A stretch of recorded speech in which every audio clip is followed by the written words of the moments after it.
Fine. And welcome to the Weekly Apologies Podcast. I knew we was live. Oh my god, every week. So, hello everyone. Welcome to the Weekly Apologies Podcast once more. Hello. And today you'll notice immediately, we keep talking we're going to bring guests on the show, and then it's not that no one wants to come on, we literally don't talk to anyone. Fidget was the first person I asked, and he was like, yep. So, yeah. I mean, you're not our first guest, but when we talked about having guests like 3 weeks ago, and I was like, we need to start having guests again. I was Who was our first guest? Our first guest, was it Tank? Your well, you weren't on yet. A Tank? No. Tank? Was it Bullet Hard Tank? T-34. Yep. Like you just drove it in and talked to it? That's pretty awesome. Was it Howitzer? Is a First Howitzer a guest tank? with me was, Apologize. it wasn't Shadow. Websky. It was Websky. But the first guest that we had as or it was Shadowhack, one or the other. It was either Shadowhack or Websky. Shadowhack was after Websky. It was a weird person. Okay, it was Bullet Hard Tank, I'm pretty sure. It was a weird person. Wasn't- Hopefully they're Yeah, not watching right now. I'm pretty You're sure weird. it was Tank. I'm pretty sure Bullet Hard Tank was our first guest. Rip that guy. I didn't dislike the Bullet Hard Tank, but Hold on, brother. he says his shtick is he says, "Okay, my brother, let me talk to you quick, my brother." No, I was on that one. Yeah. I totally was. Was it Tank Yeah, or Hulk that wasn't our Hogan? first guest. because there was only 4 of us, and Hoop was definitely on the show, and that was Hug's guest. It was Hug's guest. Hug's guest. Yeah. I must have been just modding the shit out of chat. I felt like I You're was probably there. modding. Yo, Danielle, thanks so much. Or Danielle or Daniel? Uh-oh, I'm gonna get in trouble. Danielle. Thanks for the follow. Yeah, there's two L's, Danielle. Okay, thank you. It could be But- Daniel Ellie. So, our guest, though, Which way are you? This way. is below you. Below you. I was going to point at Hoop. Oh, you're pointing at Hoop. Gotcha. I'm sorry. Our guest this week is Sgt Fidgt. God, how long is it going to take me to get to that? We're 2 minutes into the podcast. We're just Hi, talking about welcome who's to actually Weekly here. Apologies. Here's the stranger you're looking at on my channel. Fidget. I discovered you. I'm gonna pretend because you do acting stuff. I'm gonna pretend like I discovered you. I discovered you back in January when we both did the what was that called? The SRL Grand Prix on the Xbox, and we were put into arguably the greatest collection of streamers to be in a competitive group ever. So fun.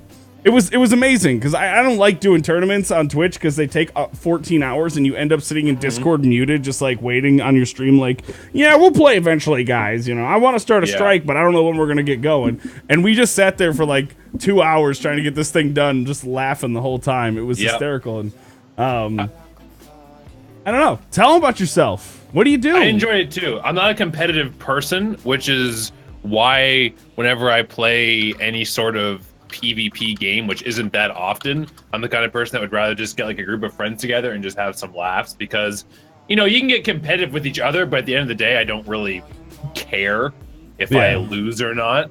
So that's why I think that group works so well for that SRL, even though on stream they only saw us for like 3 minutes and or we were whatever. muted too. So yeah, we were muted, but like for the hour and a half, 2 hours that we were all in there, it was just constant laughs and just like everyone just immediately got along. It was a really it was a good group. It was really good. It was me, you, Frisky.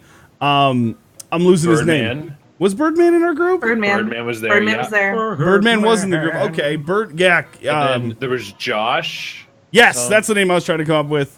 Yeah. And Mano, was it? Yeah. And I remember after the stream, and Blue was like, "Yeah, this Fidget guy, he's like the less handsome version of me." I've been saying it ever since. I've been saying it ever since. Just the guy who's you have an IMDb page, correct? I do. He has an IMDb page, but I'm more handsome. How does this work? Politics are a bitch. Son of a Andy's Canadian. Come on. Oh shit, he's Canadian. See you later. Hold on. Wait a second. Apologize for being here, sir. But tell them more so in a. I keep thinking you just have a red cup and you're just like down in brewskis, just like. I could put a brewski in here. Party cup. Oh my gosh. But tell them what you do about like what other than the Grand Prix, which was awesome. Like, what do you do? What's your shtick here on Twitch? So, like many people, and I know Blue, you're included in this yourself. I started streaming Destiny. What's that? But Dusty. some like Halo spin-off. It didn't do very well. I don't know.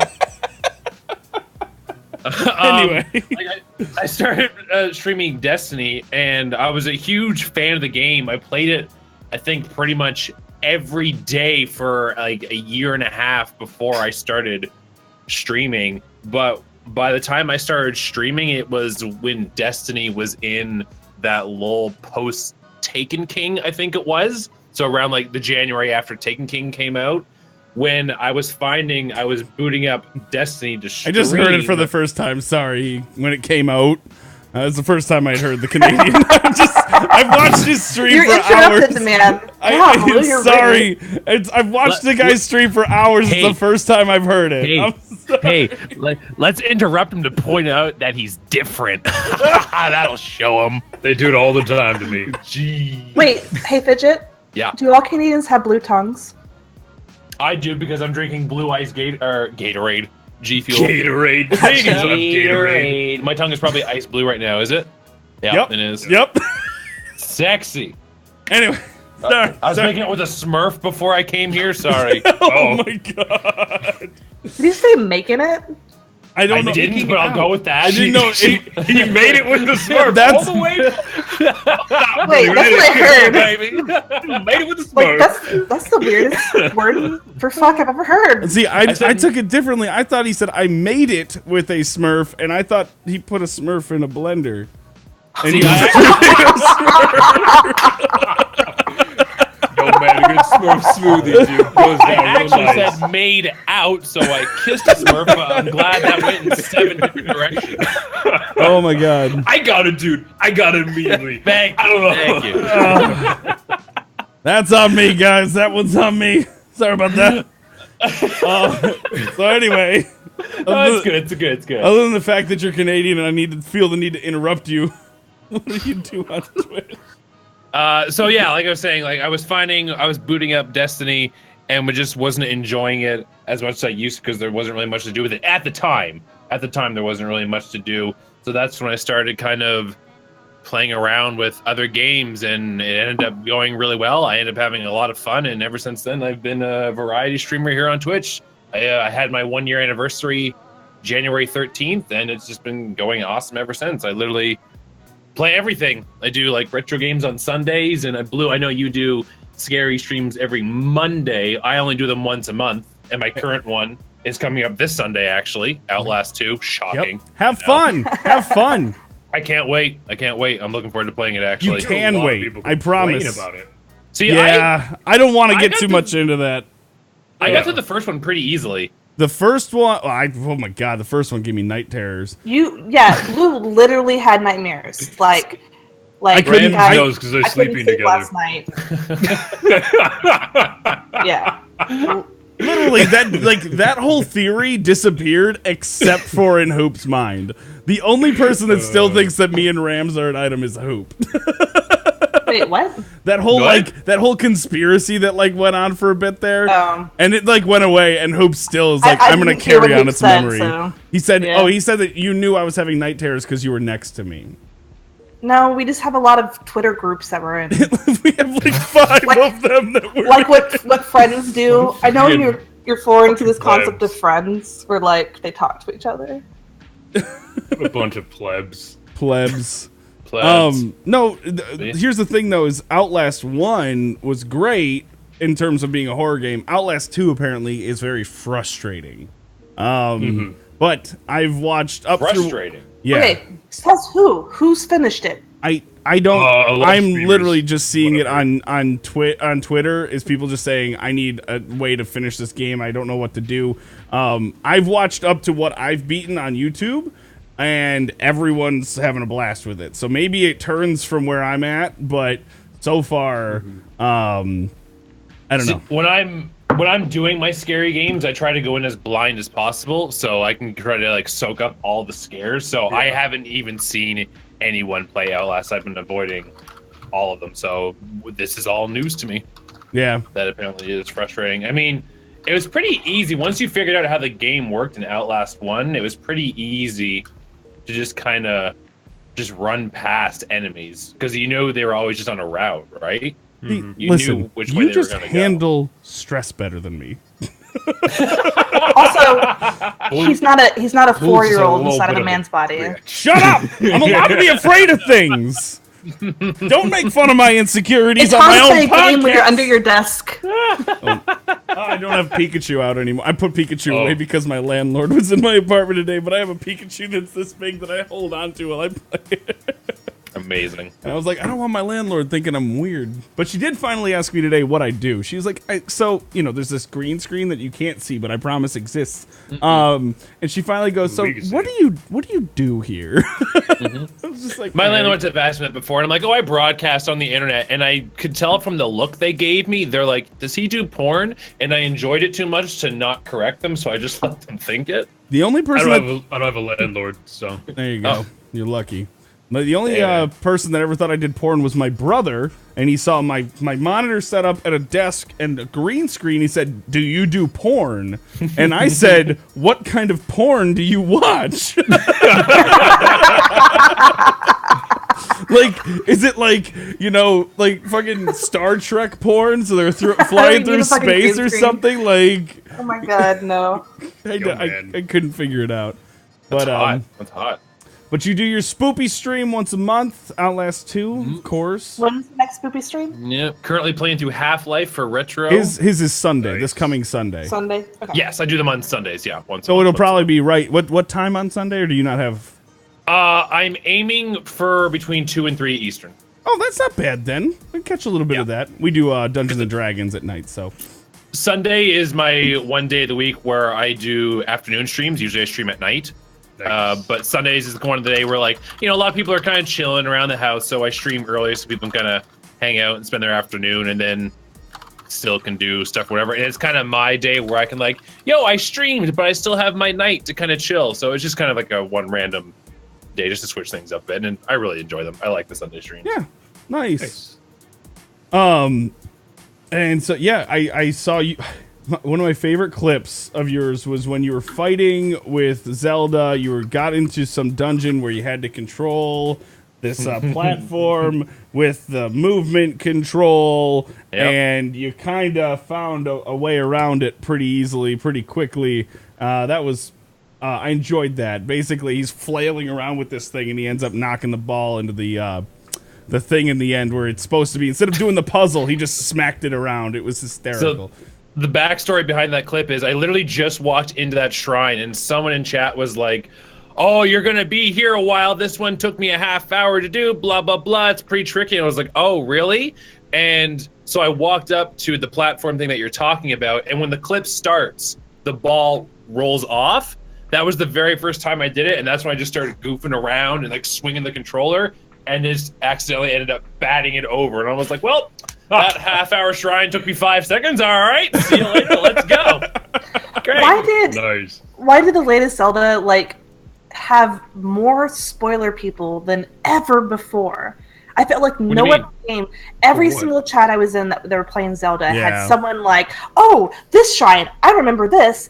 Every single time. Yeah. Every single time. It was ridiculous. I had the polar opposite experience every time I've streamed. We were like, somebody help me. Somebody please help me through this. No, every person I came in, or that came into my channel that didn't know me and like backseat gaming and stuff was like, hey, I know how to do this. Do you want me to tell you? Or blah, blah, blah. Like, we're always very respectful. I was really blown away by the Zelda community. That's crazy. They had such an opposite experience. Awesome. I mean, I went into bigger, I was watching EXP play it and Lono play it. So they're, ginormous now.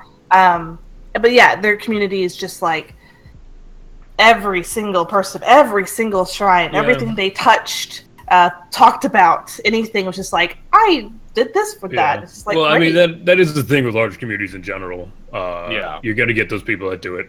It's just a problem with being a large streamer. You're going to get more trolls. You're gonna get more people who spoil. You're gonna get more assholes. It's just the mods can't keep up with everyone once you're that size, right? Yeah. Like my mods are good now. They usually stick on it because they know I don't like backsticking. But if I had 400 people in there, it'd be impossible. Like chat would just be message delete. It'd just be a nightmare for them. Yeah, totally. Yeah, I never had any issues with Zelda because I streamed it twice. And I didn't have any problems with it either. I'm a surprise. Yeah, I only streamed it twice, but I of the 40 hours I've played the game, I've done nothing.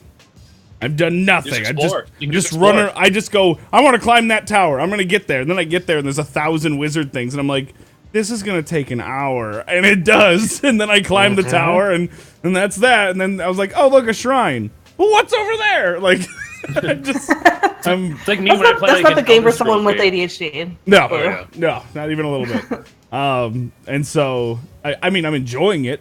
It's fantastic that you just can carry it everywhere. It's great. But yeah, I didn't have any issues with it because there was nothing to spoil. They were gonna be like, "Did you ride a horse yet?" Like, I don't know what they were gonna. That was the closest thing to a spoiler they could do. I don't know. But I remember being in Scribbly's chat and Scribbly was getting to a shrine, and someone was like, I remember this shrine. This is really cool. And Scribbly's like, oh, just a reminder, no spoilers, right? And they go, totally get that. Oh, hey, no, you gotta take the switch. Hey, dude, no spoilers. Like, just don't do that. All right. I hate those people. Oh, you totally missed this thing. Turn around. He gets purged or whatever. And they're like, really, seriously, no spoilers. Like, what is, like, I don't understand that mentality at all. Because they think they're helping and they're not. That's the problem, is they think they're helping. We have a regular who I love to death, but at one point I said, it was in Resident Evil 7, hey, do I need the wooden shotgun and the wooden axe, or can I leave them? And the response I got wasn't yes or no. It was, you need the wooden shotgun for, and you need the wooden axe for. And I'm like, oh, fuck. Like, all right, my bad. Should have been vaguer. Should have been more vague with what I was looking for here. Check yes or no. Yeah, right? Do I need this? I've had people in my channel before, like, I'll be playing some sort of game, and I'll literally just walk into the room, and they're already telling me how to solve it. And I'm like, I haven't even looked around yet. I also don't even know what you're referring to, and you're giving me the solution, because I haven't seen anything yet. Yeah. Honestly, I'm far too oblivious to even recognize what the fuck's going on half the time. Professional strimmer man over here. Walk into a room and like, spoiler! I don't know where any of those are, so I'm going to continue doing. I don't know what that is. That's nothing What's to me. more frustrating? The spoiler, like, you walk up to the shrine to tell you what's in it, or the, you need to do this guy. It's like, oh, have you been to this place yet? You need to do this. It's like I was playing StarCraft yesterday, and I had someone come and was like, why have you built this? Like, because I don't fucking want to. Like, which one's more annoying? Those kind of people I just have fun with. Eventually the mods will take care of them, but I usually deliberately do the opposite, even if I know it means it's going to end up with me dying. Yeah. Sorry. They'll be like, don't go left, there's a hole there. Go right, you get a cool sword. I'm like, oh, sweet, man, thanks. And then I, like, dive to the left. I'm like, oh, I died, what happened? And they get frustrated because I'm not listening to them, and they just leave on their own. It's like my Dark Souls adventures, yeah, man. the people who say... just the people who say, like, oh, you should go over there. That's them. Yeah. They think they're helping. The way I always respond personally is I always go, it's okay for me to make mistakes. That's what I tell them, because a lot of people are like, we don't want to see you screw. Because I watch YouTube. There's no yelling at people in chat on a YouTube video. Yeah. And when I see somebody walk past something that I picked up in my playthrough, I go, oh, don't, you missed it. Like, crap. And thanks for that follow, Blink. Right. Yeah, and like so you're not ruining it for them. I'm just in an empty room screaming at myself. Story of my life. Story of my life. But no, I was actually thinking about that the other night. Who was it? I think it was when Continue was on, and we were talking about, like, streamer depression, where, like, you had this really interactive stream, and you get, like, really good numbers that day, and, like, you really felt solid about the thing, and then you turn off, and you're just like, I'm alone in this apartment right now. Yeah, yeah. And it's just, like, super quiet and awkward. I was just thinking about that the other night. Yeah, it's really weird. I'm not gonna do it, so I'll share the idea. But I thought it'd be funny to start a channel just called, like, Streamers IRL, and just whoever can manage it with their internet and with their equipment, set up a second webcam and a second entire stream on the other side of the room with no added audio or overlays. It's just a webcam with you on, and it would literally be a video of me talking. They wouldn't be able to hear the people I'm talking to. Or see the room would be the room would be silent. They'd see the green screen, and it would just be like this weird psycho. Hey, dude, thanks for following. Yeah, you look over, there's a follow, and you're like, why? Like, and so and you could give it to other streamers to do as well, and like you could just like hand out that code. It's like a but reality like, these TV are the rules of streamers. Exactly. It's like, I don't know. Big and brother. then, but the thing is there's actually a channel that I now see on Beam doing something similar, but they had like $40,000 to set up this ridiculous thing, and it's like Streamer House. Streamer House has a Beam stream now where it's like 19 high def like security cameras, and it's ridiculous. Streamer House. Yeah. How many viewers do they have on Beam? On Beam, like 7. Okay. Sorry, I've been watching them on a couple of trackers, and like I don't like to call out view blotters, but like fuck those guys. Sorry. They get money from somewhere. I don't know how it works, but they're getting money from somewhere. But I couldn't. Yeah, when I figured out that their account on Beam was Streamer House, because it's just tree on Beam, like the plant. It's just tree. And so all of a sudden I was like, who the hell is this? These are Twitch emotes in the chat that are down below. Like, this is clearly a Twitch stream. And then all of a sudden I realized, oh my god, it's Streamer House. The chat wasn't moving very quickly, but you got to see the inside of this place. It's like, shit, that's a really nice house. So, I don't know. They got money from somewhere. But, no. I don't really know much about them. Neither do I. I know that they were really into the Division. That's all I knew about them. That would be why I don't know much about them. They were the stream that held the Division like kept it alive when Division was dead. Gotcha. So I don't want to I know Hoop, we've had our Destiny streams and we talked about Destiny, and I don't want to bring up too much again, but and we'll definitely talk about Destiny in the future, but I'm just kind of you started streaming after King's Fall. Yes. Did you what was your Destiny streams like? PvE, PvP, bring in viewers, solo in PvE friends? always. I was never a PvP guy. Like, I've only ever played Trials. Literally, I can count the amount of times on one hand. Never gone flawless. Was never really a big. Someone thing get this for man me. flawless. Where's Sarkaze? I saw him.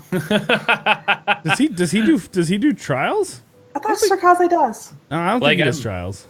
At that point, I was trying to where I said where the content was so dry, I was kind of coming up with things to do. Like, that was the first time I soloed Crota, or I would do challenges in Prison of, make up my own kind of challenges in Prison of Elders or stuff like that. But again, I was doing it, but wasn't really enjoying it unless I had groups of people to do a raid or something with. So there wasn't too much of it early on, because it was within the first month I started doing variety. The only Destiny didn't last very long.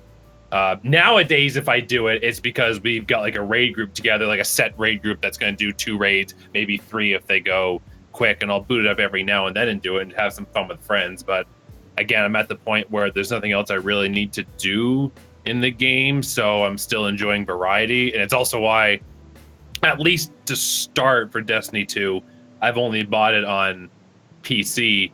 You monster. People keep asking, are you going to buy it on all 3? And I'm like, well, I'm still really enjoying variety. It's going really well, and I don't want to abandon that as soon as Destiny 2 comes out and only do Destiny 7 days a week. So I'm going to play it. I'm going to probably play it a lot when it first comes out, but I'm not going to be all right, Monday through Wednesdays, PC, Thursday, Fridays, PS4, Saturday, Sunday, Xbox One. No, no, never. Yeah. It'd be a nightmare. I was thinking about doing Xbox and PS4 on the weekends. Yeah. How quickly do you go through games? I know a lot of variety streamers that different game every day, sometimes multiple in a day. Some people stick within a week. Some people play a game all the way through, then play the next game all the way through. What's your style of variety? It's kind of depends on what's available at the time. So for this last month, we had so many games come out, in March. Well, like there was Horizon was February 28th, and then there was Zelda, Mass Effect, and all these things coming out. Neo, yeah, right. So I was just like, I was kind of rotating between a set few. I'm still doing Zelda because there's just so much you can do in it. It's a great game just to kind of chill and explore and all that sort of stuff. But sometimes it'll be I'll play a game till I complete it and then I'll move on. Sometimes if I find one game is a great example is Deus Ex Mankind Divided. I really liked Human Revolution when I played it, and it came out in August of 2016, but I didn't end up getting it until the winter sale on Steam until December. And I was streaming it. I streamed it twice, and I was having an absolute blast playing it and loved the game. But the problem I was finding with it is, as a streaming game, there was at one point, there was a 2-hour window where I couldn't even speak because there was just so much dialogue going on in the game that I like, when that stuff's happening, I like to try and not talk over it. So if there's anyone in my channel who wants to watch a game for the story, they have the option to listen to it. And I was like, I haven't been able to talk to chat for 2 hours because there's so much going on. There's so much dialogue in this game. I'm enjoying it, but as a streaming game, I don't think it's working. So I stopped streaming it.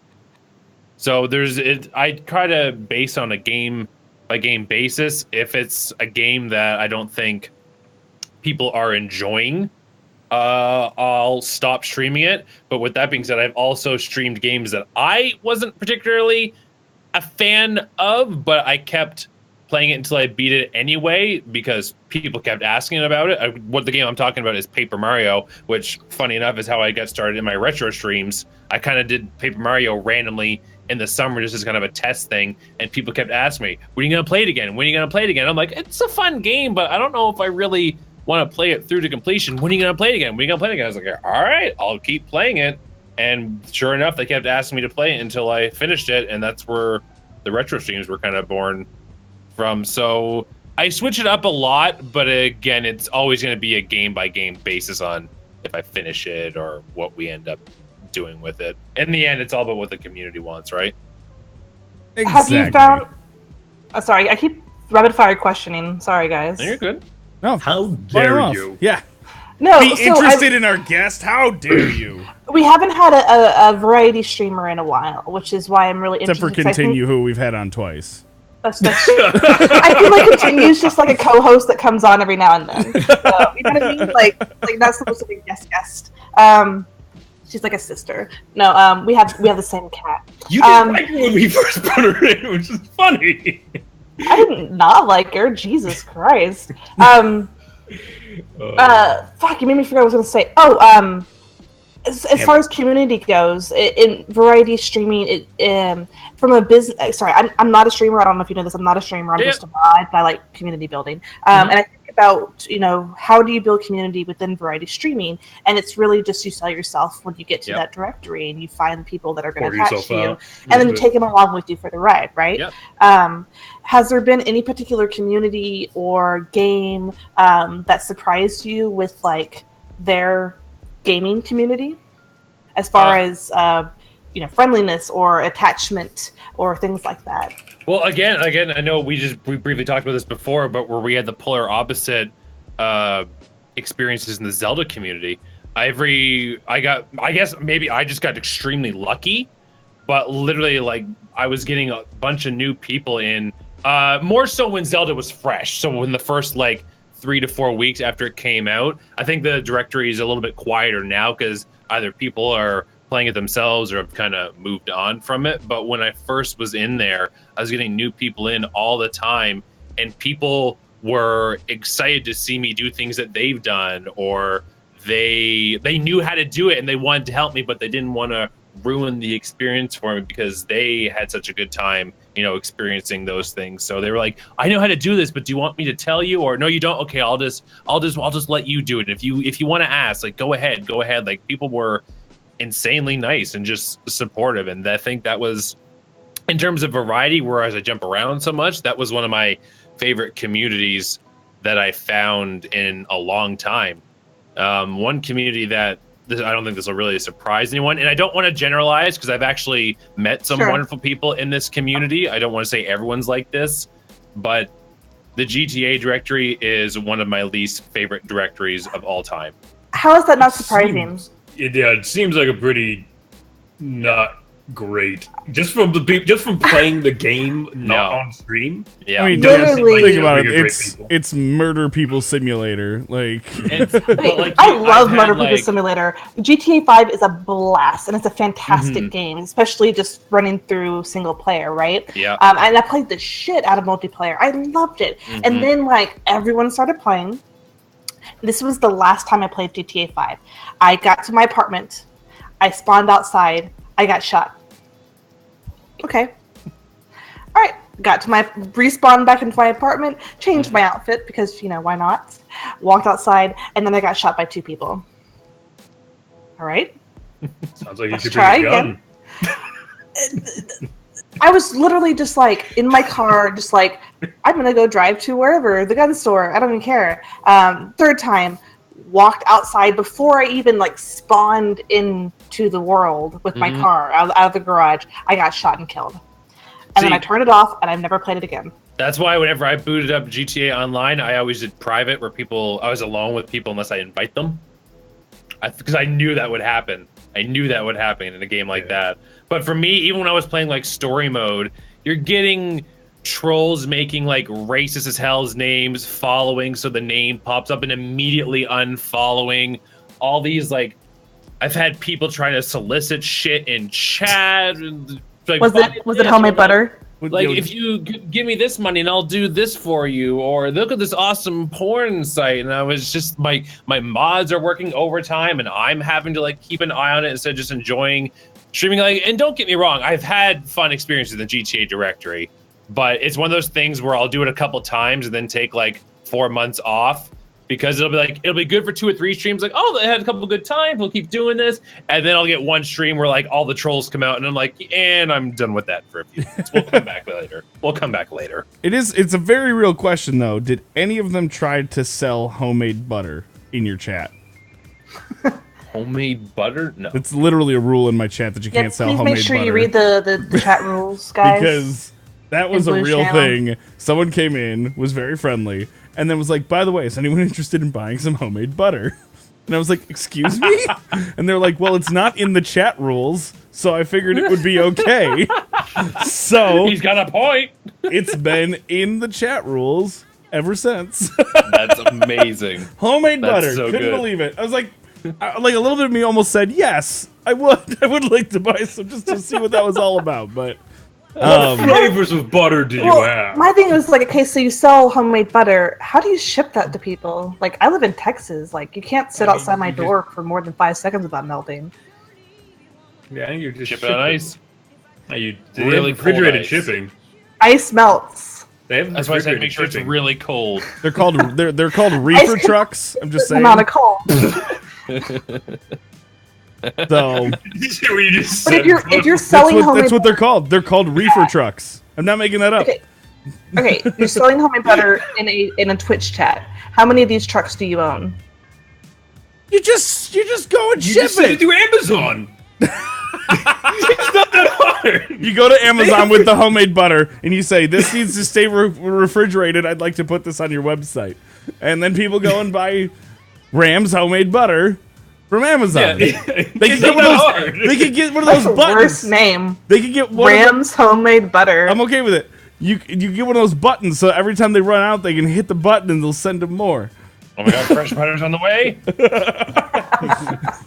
Next day shipping, need butter. It better be organic. I've heard very good things, but I haven't tasted it myself. I'm nervous. Anyway, so we had a similar experience that you had with Zelda in Undertale. We had a really good experience. Alex, great. Thanks for the follow. I'm looking to play that soon, actually. Whoa. I've never played it yet. Oh my god! Oh my god! Oh my god! Oh my god! Oh my god! Oh my god! Probably sometime soon I'll probably start playing that, actually. Oh my god. But sorry, continue. Do it. Hoop will be like, nah, Do whatever. it. I don't You'll care. love it. Do it. It's a great game. Because it's supposed to be very similar to Earthbound, which is one of my all-time favorite games. It basically is like an Earthbound style game. Amazing. But Yeah, I'm not gonna say anything else. You just gotta play it. Yeah, it's hard to. Well, I can summarize it. Amazing soundtrack. Yes. Really, really good. Epic, 8-bit gameplay. Really challenging, but not like, fuck this. For the most and then part. characters that you won't forget, and dialogue that's really, really fun to read. You won't forget them because the community won't let you forget them. Yeah, I cut you off. What were you gonna say about the community? So the community was very good about so this is your first Orbital Star. Thank you for that follow. Hey, what's going on, dude?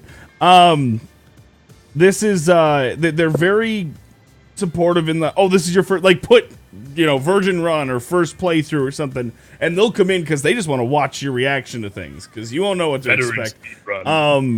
And they'll be very good about it, and they will pour follows into you. And then they'll never come back ever again. Because all they will watch is Undertale. And if you take that's variety, though. Well, it is variety, but there's some channels that are just or some directories that are so much worse than others. And it's not worse. It's a particular attribute of that channel. Okay, that's a better way of putting it. That too. So, I heard about this trend with Borderlands, where Borderlands people only watch Borderlands people, and when you play Borderlands, you get all these follows, and then they just stay there, right? But I kind of get it with Undertale. Undertale is one of those games that I fell in love with, and I want to see other people fall in love with. That initial Borderlands is different. Borderlands is literally that algorithmic. Brilliant. It's that algorithmic addiction that they've been putting into video games. So that's a little different. But Destiny's the same way. Destiny's the exact same way. But Undertale is I fell in love with it. I can't experience the first time again. I know. The first time of each. Yeah, I experienced the first time of each type of run. Good, bad, neutral, or whatever. But so the joy is watching someone else experience it for the first time. There really is a sense of joy with this game. And it's the playthroughs vary so dramatically that you can do it multiple times and have radically different playthroughs. It's fun. Sgt Fidgt, you don't know what Dauntless is? No. You ever played Monster Hunter? Actually. Monster Hunter? I've heard of that one. I've never played it, though. Okay, it's very much a Monster Hunter style game. It is in the makes still. It looks like it's going to be a bit fun. Shattered world, forge powerful weapons, and hunt ferocious behemoths. Yeah, I've been... it's Final Fantasy 15 without all the bullshit. Wait, oh, thank there's God. not a boy band? What's his name isn't there? All of the characters? Boy band and what's the character's name? Yes, they're not there. The one that dies every 10 seconds. That one's not there. I don't even know. The blonde? Yeah. The little guy? The one that I thought was hysterical and everyone hated? Selfie stick guy. Chocobo kid. Yeah. Yeah, the guy who takes the photos. What's his I don't name? remember his fucking name. I don't know. I played the game for 4 hours and... He's the worst. He's just dead he's like a ranged fighter, yet he goes right up to the boss and stands shoulder to shoulder. I'm like, what are you doing? You don't have the defense or the hit points for this. Back up. Oh, you're dead. Shocking. Did you ever play the campaign in oh my gosh, Vigridel? Thanks so much for that follow. I had no idea how to say that name. Did you ever play the Halo Reach campaign? Oh yeah, played it when it came out. Emil in that game with the skull on the front of his mask, he always ran around with a shotgun. Fucking loved Emil. You gotta go and watch the videos. I noticed it when I was playing it, and then people made videos. The guy will literally sit in the back of the map and try to snipe grunts with that shotgun. He'll just sit in the back, and there's parts where if you jump off your mongoose just right, which isn't even hard to do, just you're driving up to something, you hop off, he'll stay on the back of the mongoose and just fire the shotgun at stuff. Yeah, it's just dude. You are useless. And then I think that was the last time I felt emotion was when Emil died. Oh, that was rough. And he had a good death too. Dude, the way they ended that game was so good. It was. And what did he say? He goes, "Are you ready to go? 'Cause I am," or something, and just starts stabbing him. He gets stabbed, and he turns around and stabs him. Oh, it was good. Right. The end of Halo Reach. Spoiler. Oh, sorry, we're spoiling a game that came out 9 years ago. 9? 15. Oh my god! Fucking Christ! They did say, not trying to talk too much Halo or whatever, because everyone's beat Halo to death, but Halo 6, they just recently said there was so much backlash with the it's fair. There was backlash that there wasn't enough Master Chief gameplay time in Halo 5, which is fair because there's 11 missions and you play Master Chief in 3 of them. So the backlash is totally justified, but they announced that this game will be Master Chief, which is good. Yeah. The campaign itself just wasn't very good either. I played through them all. When I got my Xbox One back in the fall, first thing I did was play through all the Halo games, and I was like, Halo 5 was the only one I hadn't played, and everyone just kept telling me, it's not very good, it's not very good, it's not very good. I'm like, I'll give it a shot, and then I finished, and I was like, oh, wow, they're right, that wasn't very good. No, right. It's really not, and the only surviving YouTube series that I'm doing right now, because I moved away from YouTube because apparently they hate their creators. They do. Yeah, they do. So I'm moving away from that, but me and my buddy You Need a Hug, we want to finish. We've been doing Halo with Hug on my channel, and we've done all of them, and we just started doing 5, and he hasn't played it all the way through, and we've just been murdering it. And just there's so many things that it's like, oh, that's a Titan shoulder charge. No, it's not a Titan, it's a Guardian. Oh, wait a minute. Oh, no, a Guardian is in Destiny. Wow, this is Destiny too. So there's just so many things that are just like complete ripoffs. And you know what has held up? I'm doing like a movie night with friends on Mondays through Rabbit, and we're watching Red versus Blue, and that's totally held up. 100% is held up. I have that. I got the first 10 seasons on Blu-ray, and I've only ever watched like the first one. It's on Netflix. Why would you buy anything ever? Because it was on sale, and I literally had nothing else to ask for Christmas, so I was like, here, buy me this. I don't think all of it's on Netflix as well. 15 seasons? Is it really? Also, it was like a couple years ago, so I don't think it was on Netflix yet. That's true. Netflix may not have existed. Yeah, Fidget's a vampire. He's 200 years old. I'm a robot. Yeah, you've always. Vampires, robots. I'm a real boy. Rams is a man. But no, I still enjoy Red vs. Blue, but I actually never really got all the way through it. I enjoyed it. It's just dude. I think I only watched like the first 3 seasons, and I'm a busy boy. Yeah, the latest seasons they put in their own animations. They're fucking gorgeous. I fucking love cool. their homemade animations. They're really good with it. Nice. That was a really random became tangent. its own thing after a while. When have we not done random tangents like that? That's how we roll. That's how we roll. Board. But on board. So there was. I mean, there's obviously Twitch news to talk about. Before we get to that, one last little game thing. Shut up, Blue. Shut up, Blue. Well, sorry. I forgot I was just a guest. My bad. Go ahead, Ram. Yeah. Get the fuck out of here, dude. I talk too much on your. I talk too much on your Twitch channel. My bad. Just because there's not much to talk about. I know. I hear you. The COD stream was today, and was it? Oh, fuck you guys. No, that wasn't me being sarcastic. I actually didn't know. I did catch the Call of Duty. Oh, I did catch their actual teaser. Boring name. They did. Yeah. So I was working really hard today. Like I don't work hard every day, but during work I did take time to watch the teaser, and it looks good. Yeah. I would say it looks fantastic. It's just a CGI teaser, but brilliant. You're talking about the 13-second long teaser, right? Oh goodness, no! I guess I saw the trailer. The minute-long trailer. The teaser came out today. What's with games doing this? What happened to teasers? Teasers used to be that thing where the Halo teasers, it would do like you'd hear some gunfire and you'd hear a grunt go, "Oh my god, it's the demon!" or whatever, and then you'd be like, "What?" And the Halo logo would come and be like, "I need a weapon," and it would just be like the number 4, and you'd be like, "That's the teaser!" Like that's a weapon.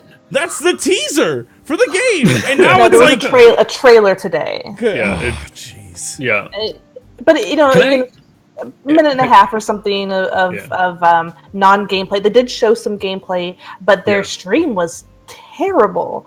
Like, did they not check their upload speed before streaming? Like, what was their problem? I mean, they don't need to care. It's not their main revenue of advertisement. Sure, but a lot of people tuned in, and Twitch probably didn't buy the season pass, so they didn't get good codecs.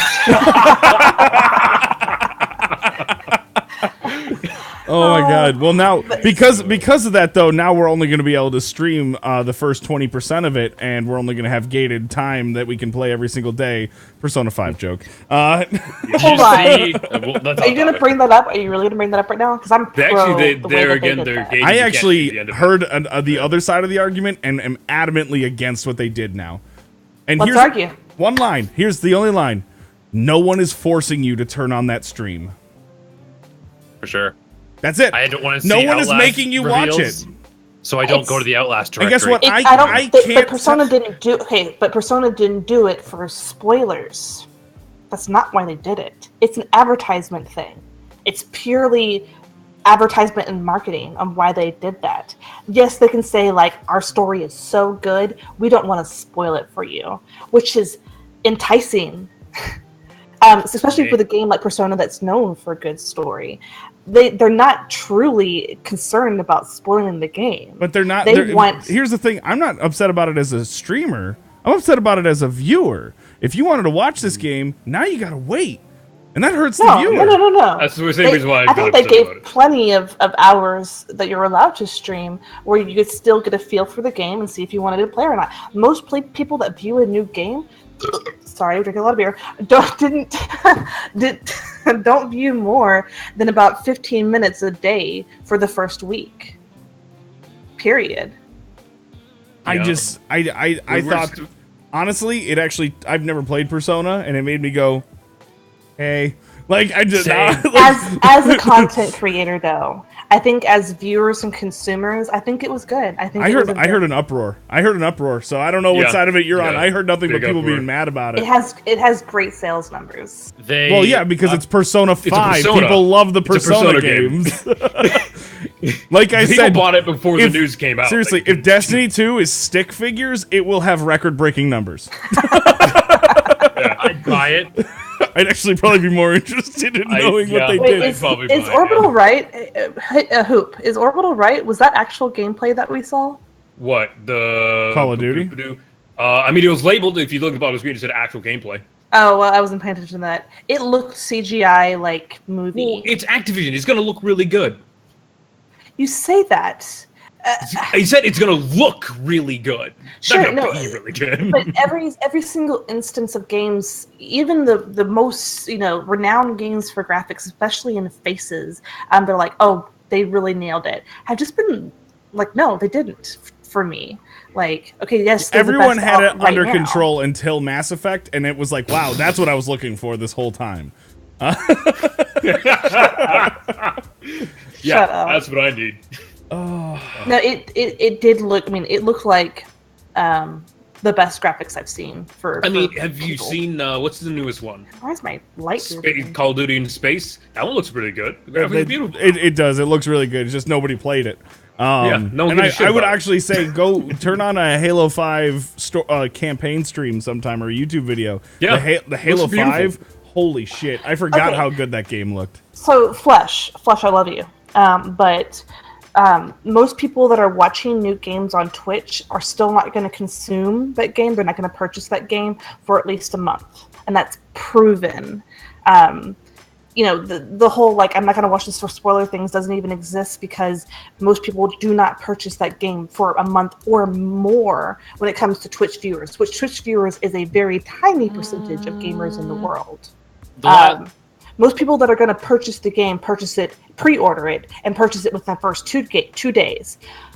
Everyone else that's watching it for that time is not going to purchase it for at least a month, 3 weeks.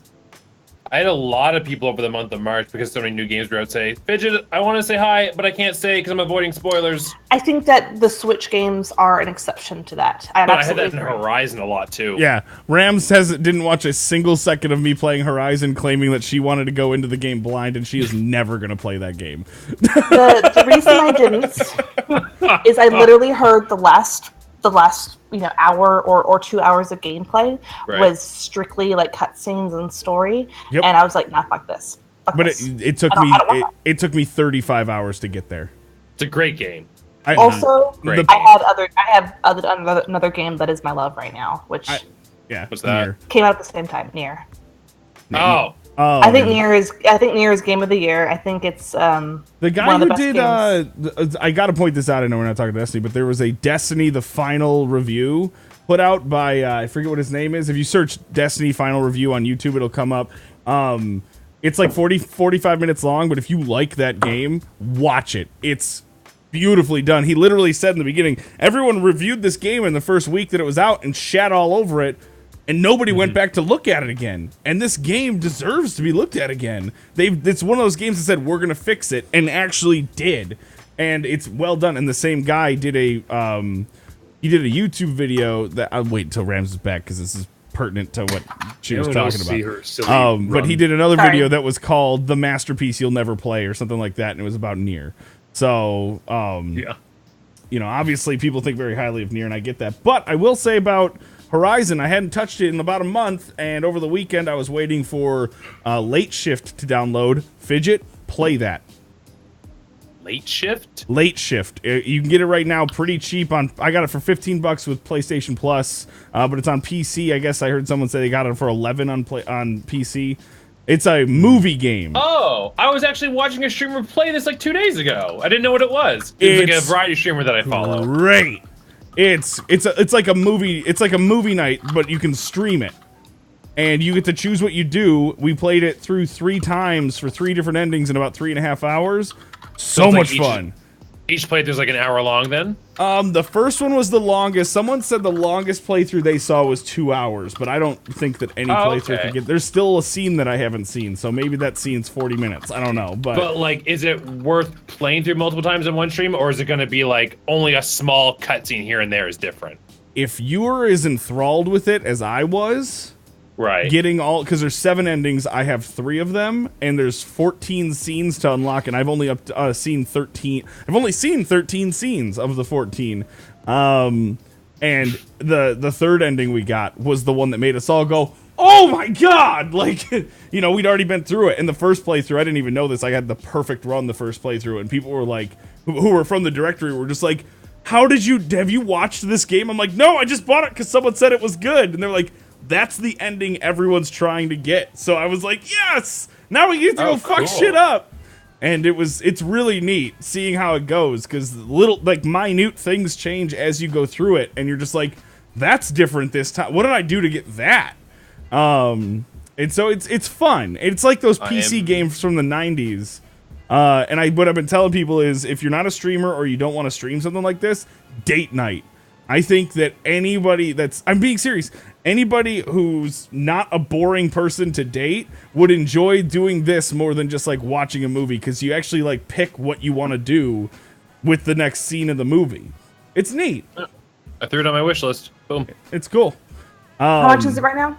$13. 13, was it Steam? Yeah. And it's... So I can sneeze at the TV or the computer.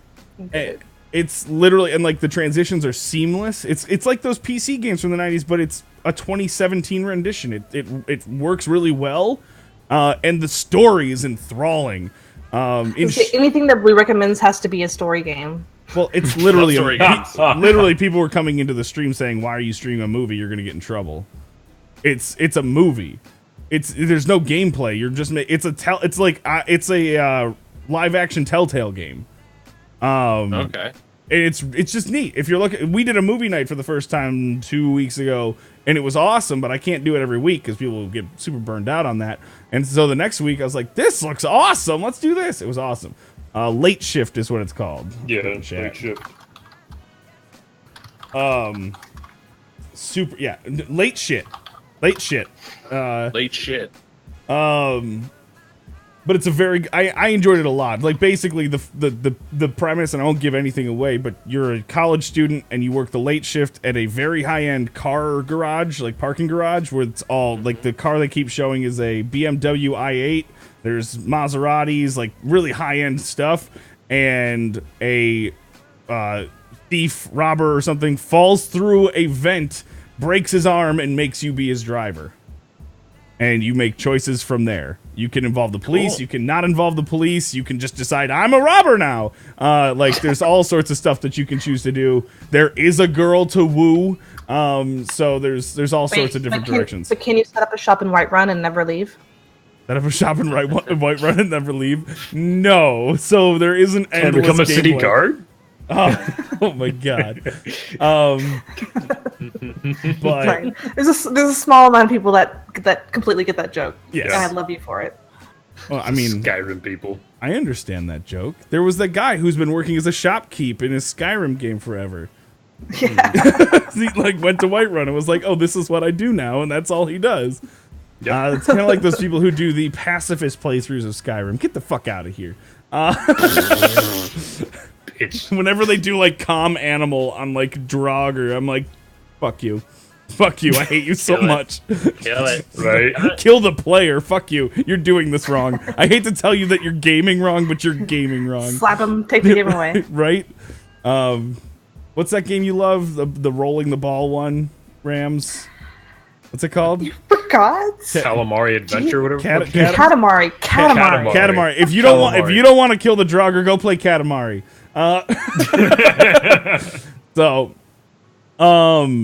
But yeah, I don't remember where the hell I was going with this. How the fuck did I remember that?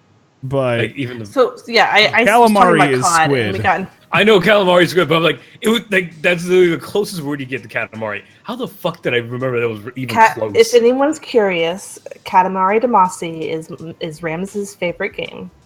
ever. Ramses. I think Nier will overtake it once I complete my third, but We'll see if I get that far. I did pick up Nier today. So so this is the cool thing, Fidget, about Nier is that there's New Game Plus and then there's a third playthrough, and each time you play through, you do some of the same missions, but the world is changing around you, and different missions will open up more lore within the game. It's not just like read a page or anything. Like actual dialogue and things within the game will open up differently and give you a different side of the story and more depth to the story. It's just brilliant. I hear it's I hear you play the game and then you open up True Vault Hunter mode and then you open up Ultimate Vault. All right. But so was there more you wanted to cover on the Call of Duty stuff? No, I just wanted to that was out. It looks really interesting. I think Yeah, it looks solid. I will say, I blew yellow because I was talking about this before the stream. But I've been on a kick for finding a shooter.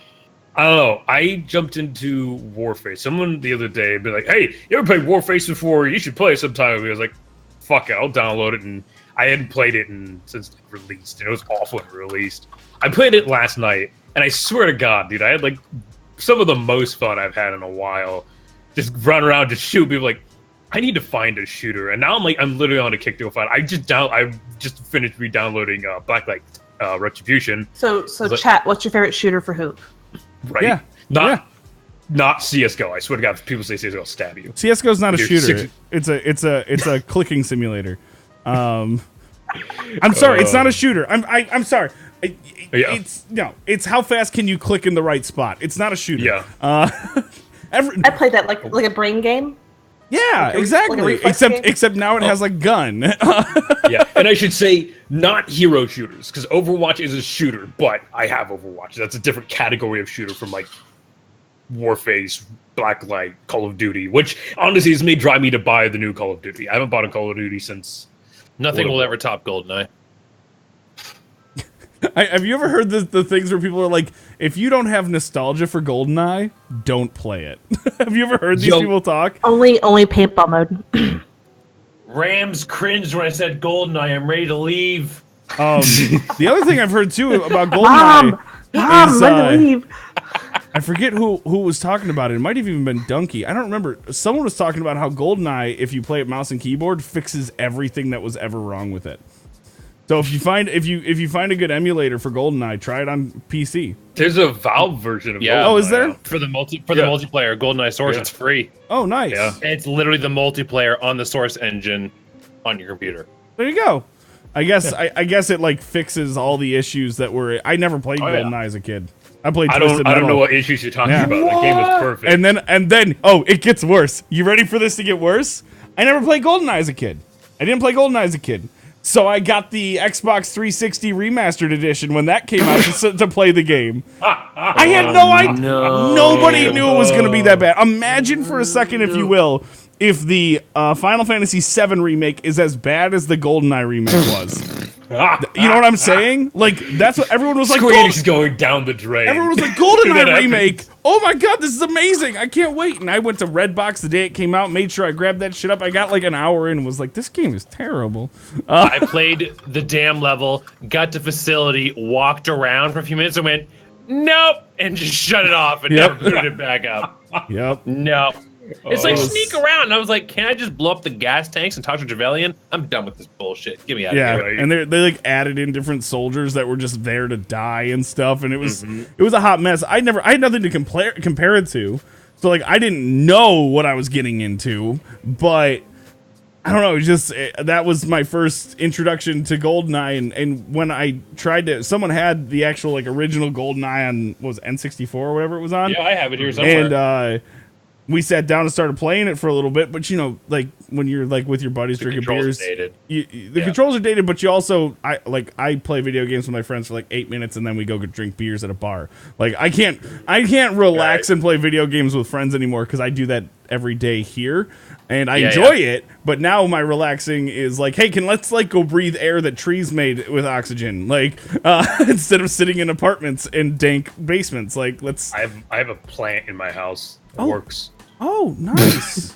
Good. So you're all set. You're all set on nature for a while then. Who doesn't need oxygen though? He doesn't breathe oxygen. Yeah, he just has to make sure he oils his gears once a week. Hey man, I change up the plating sometimes.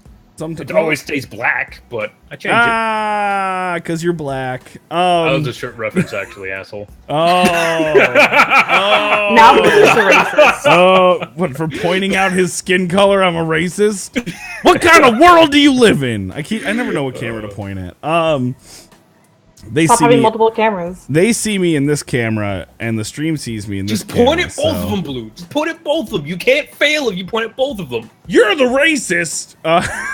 You did it. Now you look like an idiot. Yeah. Yeah. Great. Cool. Well, that went downhill quick. So, Per usual. If there's nothing else, there's a lot of Twitch news that happened this week. With the announcement, first, before they did anything else, they announced a whole bunch of new things for partners, which included 5 new emotes for everyone. Like, by the way, before anything else happens, because I'm going to be honest, I think they were like, hey, we're going to announce this other thing that you might not like so much, so here's 5 emotes. I'm just going to say it. So let's kind of pause on that, because I know there was a lot of concern about, like, the tiers of, like, people are going to feel left out. Like, I'm entitled to have everything all the time, no matter what I pay. Things like that, right? There was some pushback as far as, you know, what if I'm not a $24 sub? Am I going to be, you know, lesser? That kind of mentality.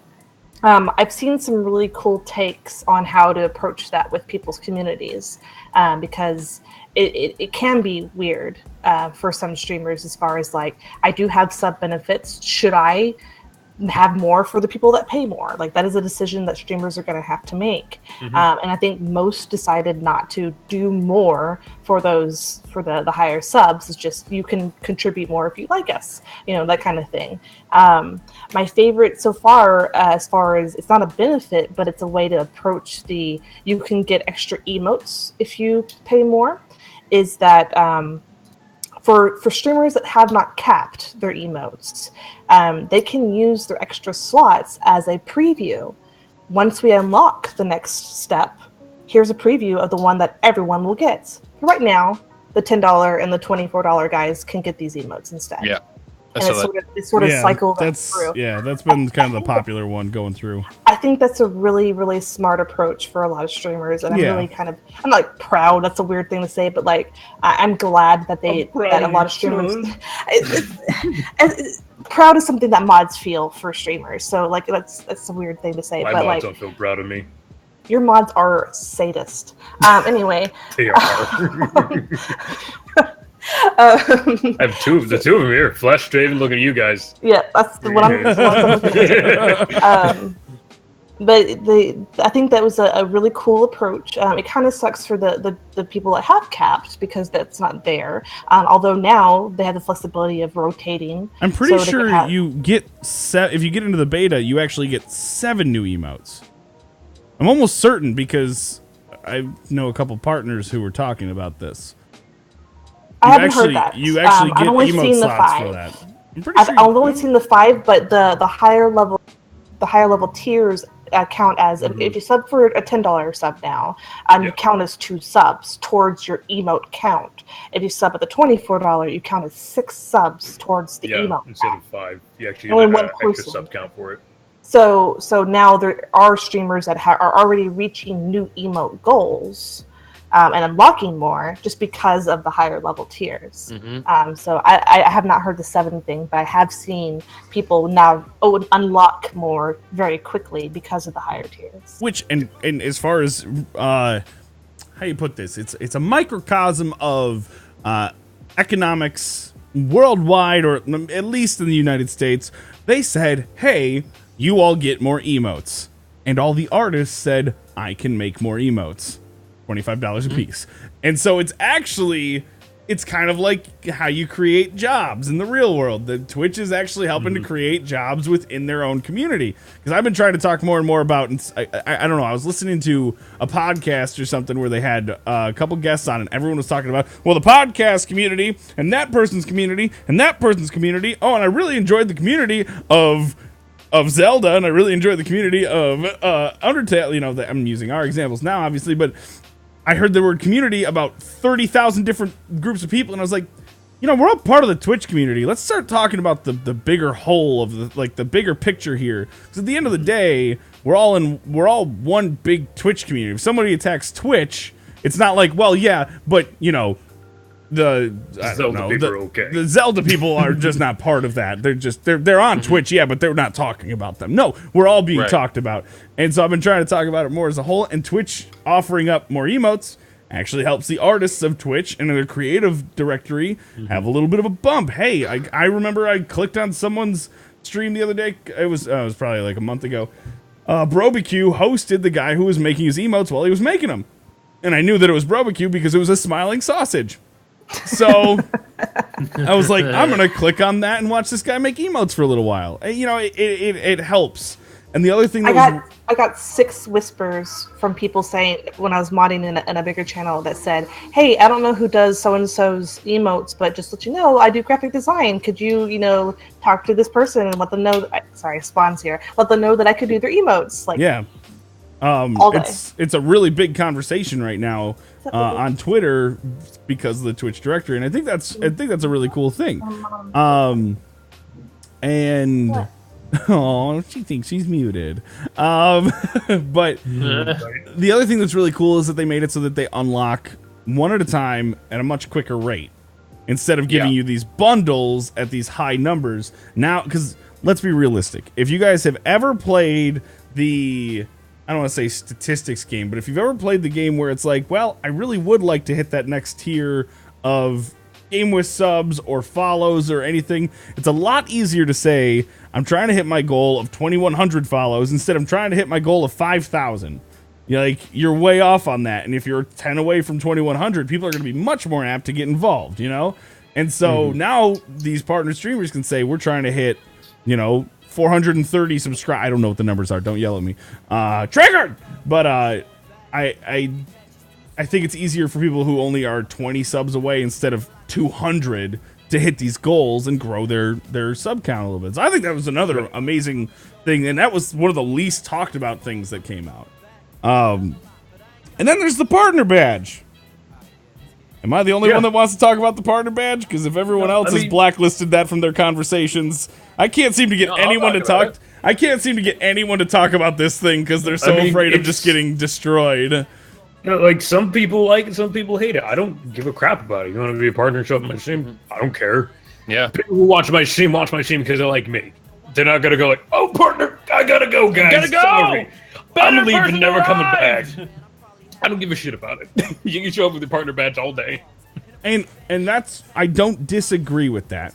But it's a partner you don't know in this You know, it's where... Whoa! Who dead? Whoa!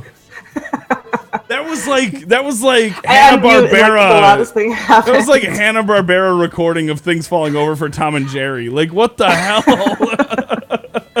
Sorry, continue. It's just it's night time in our house right now. It's night time. I got it. What, did you have to beat the monsters under the bed? Back, beast, back!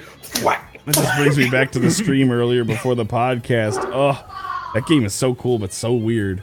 But my husband's doing fake falling to make my daughter crack up. That's literally what it is. Fair enough. Awesome. Fake falling or throwing the monsters down the stairs. Anyway, no, it just if I wandered into a stream I didn't know and just walked in and said, "I'm a streamer. How's things going on here?" Banned. I guarantee you that, or I'm getting scolded. Yeah. And it's just that's the Twitch mentality that I have been brought up with in the last 18 months of streaming. The way I see it is there is a difference between having a verified partner badge and walking in and just saying, "Yo, I stream every day. Come watch my stream." Because just because you have a badge doesn't mean that you're not walking into to advertise yourself. You're walking because you're supporting the person who you're watching. Agreed. And, I think it's cool. People are like, "Oh, dude, this larger streamer is supporting this person. Maybe I should follow. Maybe I should support as well." I do really see a big difference between the badge and then just blatantly advertising yourself as a streamer. Yeah. But so if okay, go ahead. Sorry. Go ahead, Blue. Go ahead. No. I'm talking too much. Anyways, I was Fidget. Talk. I talk too much. So I'm just naturally a skeptical person of whenever there's something new. I'm not against new things, but I'm always just kind of like, whoa, what is this new thing that's happening? And it doesn't matter what it is. That's like a dog, smell around it at first. Like, this is new and I don't know you. What's a different butt? And what do you want? Why do you smell different? So I always try to look at things from every different angle. And at first I thought it was cool. And then the more I was talking with someone about it, I was like, well, in a way, is it not kind of the whole self-promotion thing that's been going around for the last few days? And I actually tweeted at Hassan and Twitch about it, because I was just like, we were kind of chatting, is this kind of like a free self-promotion thing? Can you please clarify? And he's like, we're not looking at self-promotion, it's more of like a badge, you've earned it, you're a part of the Twitch thing. And I was like, okay, that's fair, sure. And the more over the next day or so, the more I chatted with people, the more conversations I saw on Twitter, the more I came to realize, my initial reaction was kind of like, whoa, this is different. This is kind of self-promotion thing. But in the end, I'm kind of on board with it now. For a lot of people, it doesn't really bother me if I see it in the chat.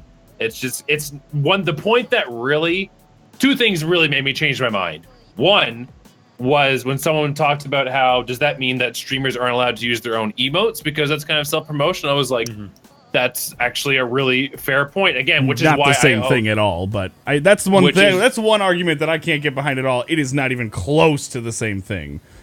I mean, you can use BTTV emotes in anyone's channel. I mean, that it's not even close to the same thing because it's not readily available. It's not right there all the time. Anyway. Okay. I'm just putting that out there. Anyway, Blue's opinion doesn't matter. Fidget, please continue. So that was one point. And then the thing that really made me go, you know what? This isn't that big of a deal. When I started seeing things on Twitter of streamers getting yelled at just for saying hi, streamers getting banned. Oh, that's all bullshit. I totally agree. They showed up in someone's chat with the badge and they freaked out. I was like, okay. I was a little skeptical, but I was in no way, shape, or form going to do this kind of crazy shit to someone. So if this is the reaction people are having, I don't want to be associated with that. Agreed.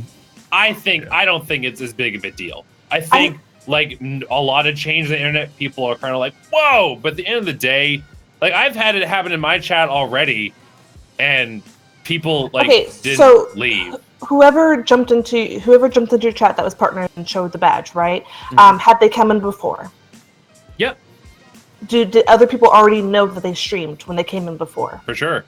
Okay, so that's kind of how that's my stance on this is in chats that I see this often where lots of streamers will pop in, lots of partner streamers is just to say hi.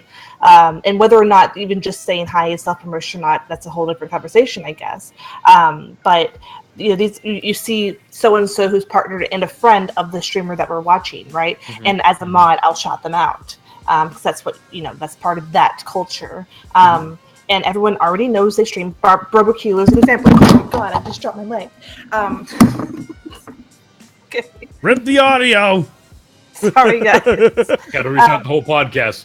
My mic has a sock on it, and it's really We know.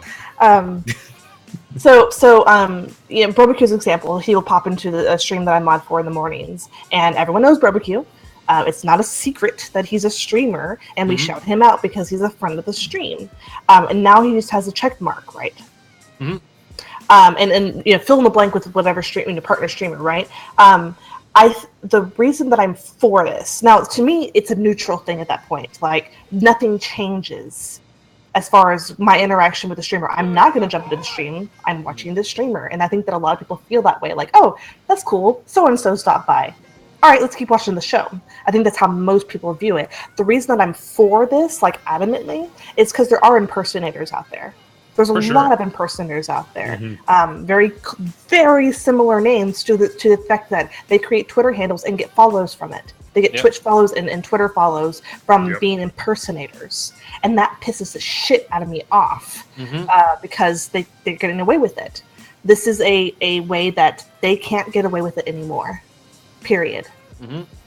It's like, it's no different if they come in. They're not coming in and trying to promote themselves. It'd be different if they were like, hey, here I am and I stream. Notice me. No, the badge is doing that for them. It is. I'm sorry. In, here's the thing. It is. And everyone can say it isn't. And I'm not, again, if you read the thing, if you read what I tweeted out, it's very clear that I'm just on the fence about it. I'm not against it. I'm trying to work it out, but I'm also not going to pull punches. I'm not going to sit here and pretend that it's not. I totally get that it's saying, yes, I'm a streamer. Whatever. It wasn't too long ago that having the turbo badge was kind of like saying I stream. It was not that long ago. There's like, oh, you pay the extra for turbo so you can have extra memory on Twitch. Yeah, you stream. Like that was a thing. You didn't get anything extra, So it's, to me, that's sort of the same vein. But in my opinion, who cares if you stream? A lot of people stream. Most people do. Yeah. Right. And those partner streamers that do make appearances in other streams are usually known in those streams anyway. Yeah. So to me, it's like, yes, it points up to the stream. Who cares? Only because they're the only. Here's the thing. The bigger thing that I brought up that I've had a couple people go, I hadn't thought about it that way, is now blatant self-promotion in any channel you're in is now a perk of partnership. Considering affiliation gives you so much of what partnership offers, I think the new goal of partnership. Trust me, if I had a partner badge, I'd be spending all freaking day in Gathalian's chat. I think that you underestimate the Twitch viewer, though, as far as being advertised to. And we've had this conversation off stream about millennials and how most millennials don't like to be advertised to, and that actually is a turnoff, right? I think that you're underestimating the average Twitch viewer that would see that and not go click on them, or maybe open up a new window and follow for later or something because they're a friend, but they're not going to leave the stream for that. On a separate note as well, I think that the no self-promotion thing as slightly lessened a little bit. I think that a lot of streamers are gaining clout and gaining followers and gaining a reputation if they're more helpful to smaller streamers. And a part of that is saying, okay, someone comes in and says, come follow me. Yeah, you're banned. Okay.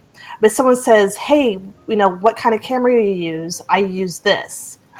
That's like that passive promotion thing that's on the fence where it's just like you're kind of being shitty because we know what you're doing. But now a lot of streamers are not insta-banning that. Instead, they're going, I use this and this is the reason why. Okay, moving on. They're not losing any viewers. Literally, since I started streaming, that's how I've told people. If you want to kind of hint at it, how to do because that's how I did it. Is I would say I'm still learning how to get better. What kind of mic is that?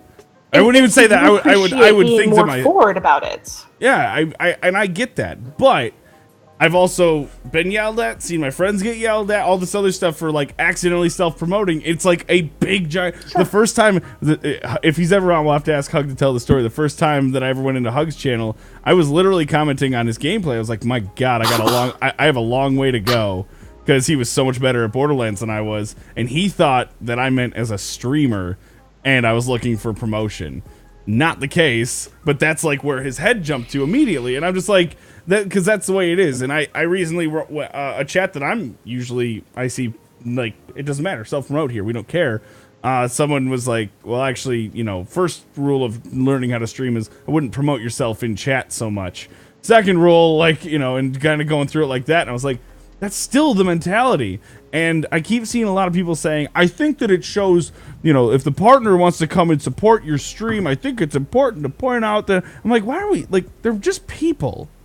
And not all partners are all that much bigger or fancier or famouser than anyone here on this stream or on this podcast right now. And I get a lot of these people who have put partners up on this pedestal, which I think the affiliate program is trying to lower that pedestal a little bit, because we're all just people. And so whenever someone says something like that, I go, so if I get partnered tomorrow, if Twitch emails me and says, you're the best damn thing we've ever seen on this website, you're partnered, like, does your opinion of me change and now I'm the guy? Like, when I show up, everyone's like, oh shit, Blue Ranger's here. No, Hoop can't even keep it together right now. He thought that was so ridiculous. And so I was feeling around my knife and so a little bit. But the point being is that people have this idea that, like, oh, a partner's here, we should pay attention, and it's like, okay, I follow a partner who averages 18 viewers. Like, I'll credit you a little bit that people will go, oh, a partner's here. Yes, that absolutely happens. Now, whether or not that actually affects their viewership is different. In theory, it shouldn't, because if the partner's in your chat, they're not live right now. No, I understand that. It's not about that. It's about the bigger picture. I'm not talking about in that moment. It's the bigger picture of, this is the Twitch, what's the word I want to say? Like, not battlefield that we're on, but like the playing field. The Twitch playing field is always been, you need to promote yourself, but you can't self-promote. And it's like, oh, what do I do? And so because of that, I have been trained to not self-promote and to deny self-promotion. I've been doing a lot better recently when someone comes in and just asks a simple, like, what do you suggest? Should a new streamer have Game Wisp? I'll answer the question. Now, if they go, now, what hours should I stream? I'll be like, well, that is up to you and you to decide, and not here. It's like, we'll go from there. But I've been a little bit better with it myself, but now just knowing that, like, can you imagine if I went into every single stream that I could, and then I knew, because I do this before I ever, even it's just a regular conversation, I'll check and see if they use BTTV emotes in their chat before I use any, whether they're mine or not. Can you imagine if I went and used Blue Wave in every chat that used BTTV emotes when I entered, saying, by the way, I'm a streamer, hi. What's that? I would. You would what? You would do that? If I would pay the BTTV as a non-streamer, and I'm going to pay for an emote, I would use it all the time. I would use it as a punctuation in every sentence. Yeah. But and it would be this face. And streamers would get super annoyed with me. I know they would, especially if I'm like going into channels that don't know me. I think Blue, that's a little bit of a legacy thinking. I honestly do. I think that bear in mind, legacy thinking goes back a week. My mindset is a week old. Hold on.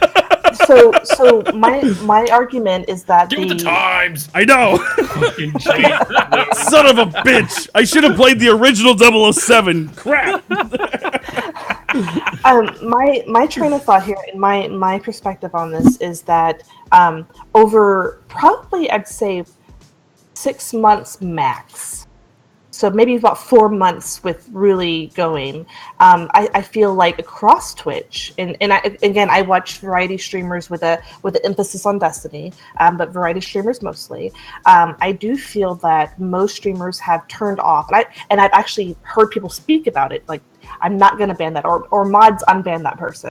Have stopped insta-banning, insta-shutting down people that do that passive promotion because they have realized that it's not affecting their stream negatively. And in fact, insta-banning those people could affect them negatively, and absorbing those people and actually communicating that speaks to the probably more than 50% of their viewers that actually stream, no matter if it's for a hobby to 2 people or to 15 or to 30. It turns off those people from liking the streamer more. Those, I would honestly say, I agree with all of this, by the way. 50% of those viewers do in some capacity stream. They're going to see that the person that they really like already say, hey, yeah, next time try this type of green screen thing behind you, like whatever y'all talk about, like that and our nipples, green screens and nipples. That's. I mean, I was gonna shout out. I usually shout out my Pornhub. Oh, where do you think a crazy hippie 69 came from, guys? Definitely came from Pornhub. Fun time in chat. Direct link. If streamers really stopped and think about like who's actually watching them, it's probably 50% gamers and fans of gaming, and then 50% people who stream in some capacity. And when you do that, oh no, ban that person. They said camera, like that turns off a good majority of their streamers. So I feel like, especially in the past 4 months, maybe about 6 months, there has been a wave across Twitch to be more accepting of that passive promotion. And this isn't passive. So I get that there is a difference here with the partner thing. I get that it's not passive in the least. It's saying, hey, here's a partner streamer. In some ways, this boosts the streamer who's actually live. You have friends that are partnered. Power, like that's actually really cool as a viewer. Like I'm gonna see your community and who's like you and who's gonna be viewing you like me. So barbecues like me because they watch so and so. Like that's actually cool as a viewer. And then on top of that, like, who cares? I'm not gonna stop my plan for the day just to go follow someone who's not even live. Like I see several positives, very little negatives, but overall, this is a neutral change. I think most people don't give a shit. Yeah. You're not wrong, but it's going to require... I think it's going to require a certain level of poise from the partners. Yeah. I've seen partners both use the badge and not use the badge. And neither way did it affect me because I haven't had the random partner show up in my stream. And I think that is going to be a telling moment for me. When when a person that I don't know is partnered comes wandering in, I think that might say something. We had a partner streamer earlier. Evil Aura was in here. A friend of the stream. Yeah. Yeah, you said random. He didn't say friend. No, sure. So that is totally different. I didn't think about that, like some butt white 69. Oh, not even that. I'm saying like maybe it's somebody. Don't talk about me like that, right? That's anything though. It can be used in the wrong way. So in that example, okay. So right now we're doing our fun little podcast that we do on Wednesday nights with the adorable Sgt Fidgt and us fuckers, right? And let's say Barbecue shows up just because we've used them as an example all night. I know Barbecue. I'm talking about someone whose name we've never seen before. That's what I'm saying. I'm not trying to. Broba F comes in. He's partnered, and he has 30,000 subs, and he comes in here. What changes? I don't know, and that's what I want to see. That's what I'm saying. I don't know, and I'm not going to speculate. My chat might turn into, "Whoa, where did you come from? Let's talk about you." And I don't know. I'm not saying that's the case. I just don't know. I mean, for all I know, they might show up and my webcam might start shooting little marshmallows at my face. I don't know. Catch them. But you know, what I'm saying is, I just want to... Rams seemed a little too used to that. Fidget, help me. This one. Yep. I'm not here. I'm sorry, not all of us can be as talented as you, Hoop. Wait. We're smart people. We can assume conclusions to this example. And we can think about the bad ones and the good ones, right? But I think you as a streamer and how you react to it is really going to be the cause and effect there of what happens with that streamer. So they come in and maybe it causes a stir in your chat. Maybe someone's like, "Oh, you're so and so," and people start talking in the chat, right? And you as a streamer is going to have to acknowledge and interact with this conversation. Oh, absolutely. Right? You can totally turn this into a, "Hey, I'm glad you're checking out the stream. Appreciate it. Maybe I'll check you out. Like, how'd you find me?" You can turn it into a positive, or you can be like, "Get the fuck out," and turn it into a negative. But one last thing. In every case, and you've all said this in some point, either in your head or out loud, your stream is your fucking kingdom. And what goes on in it is up to you. I do love saying that out loud. I'm like, this ain't a fucking democracy. This is my shit. Exactly. If I don't want you here, get out. In some form or fashion, you've either thought that or said that, where this is your place where you do your thing. And what goes on there is up to you. Whether that's positive or negative is up to you. And Grimsick says, to be fair, if they're known the badge isn't affecting anything. What I'm talking about is when you get into the variety community, you just have random people coming in all the time that you don't know. And so if somebody, because you have to, here's where one of the things that I'm trying to bring up, I'm struggling with, and I'm beating around the bush, and I'll just be frank. There are some unsuccessful partners. The end. Absolutely. Like, that's super harsh, but it's the truth. There are partners who I know from looking at statistics on third-party websites and whatnot that I know I did better in 2016 then. And I was my first full year on Twitch.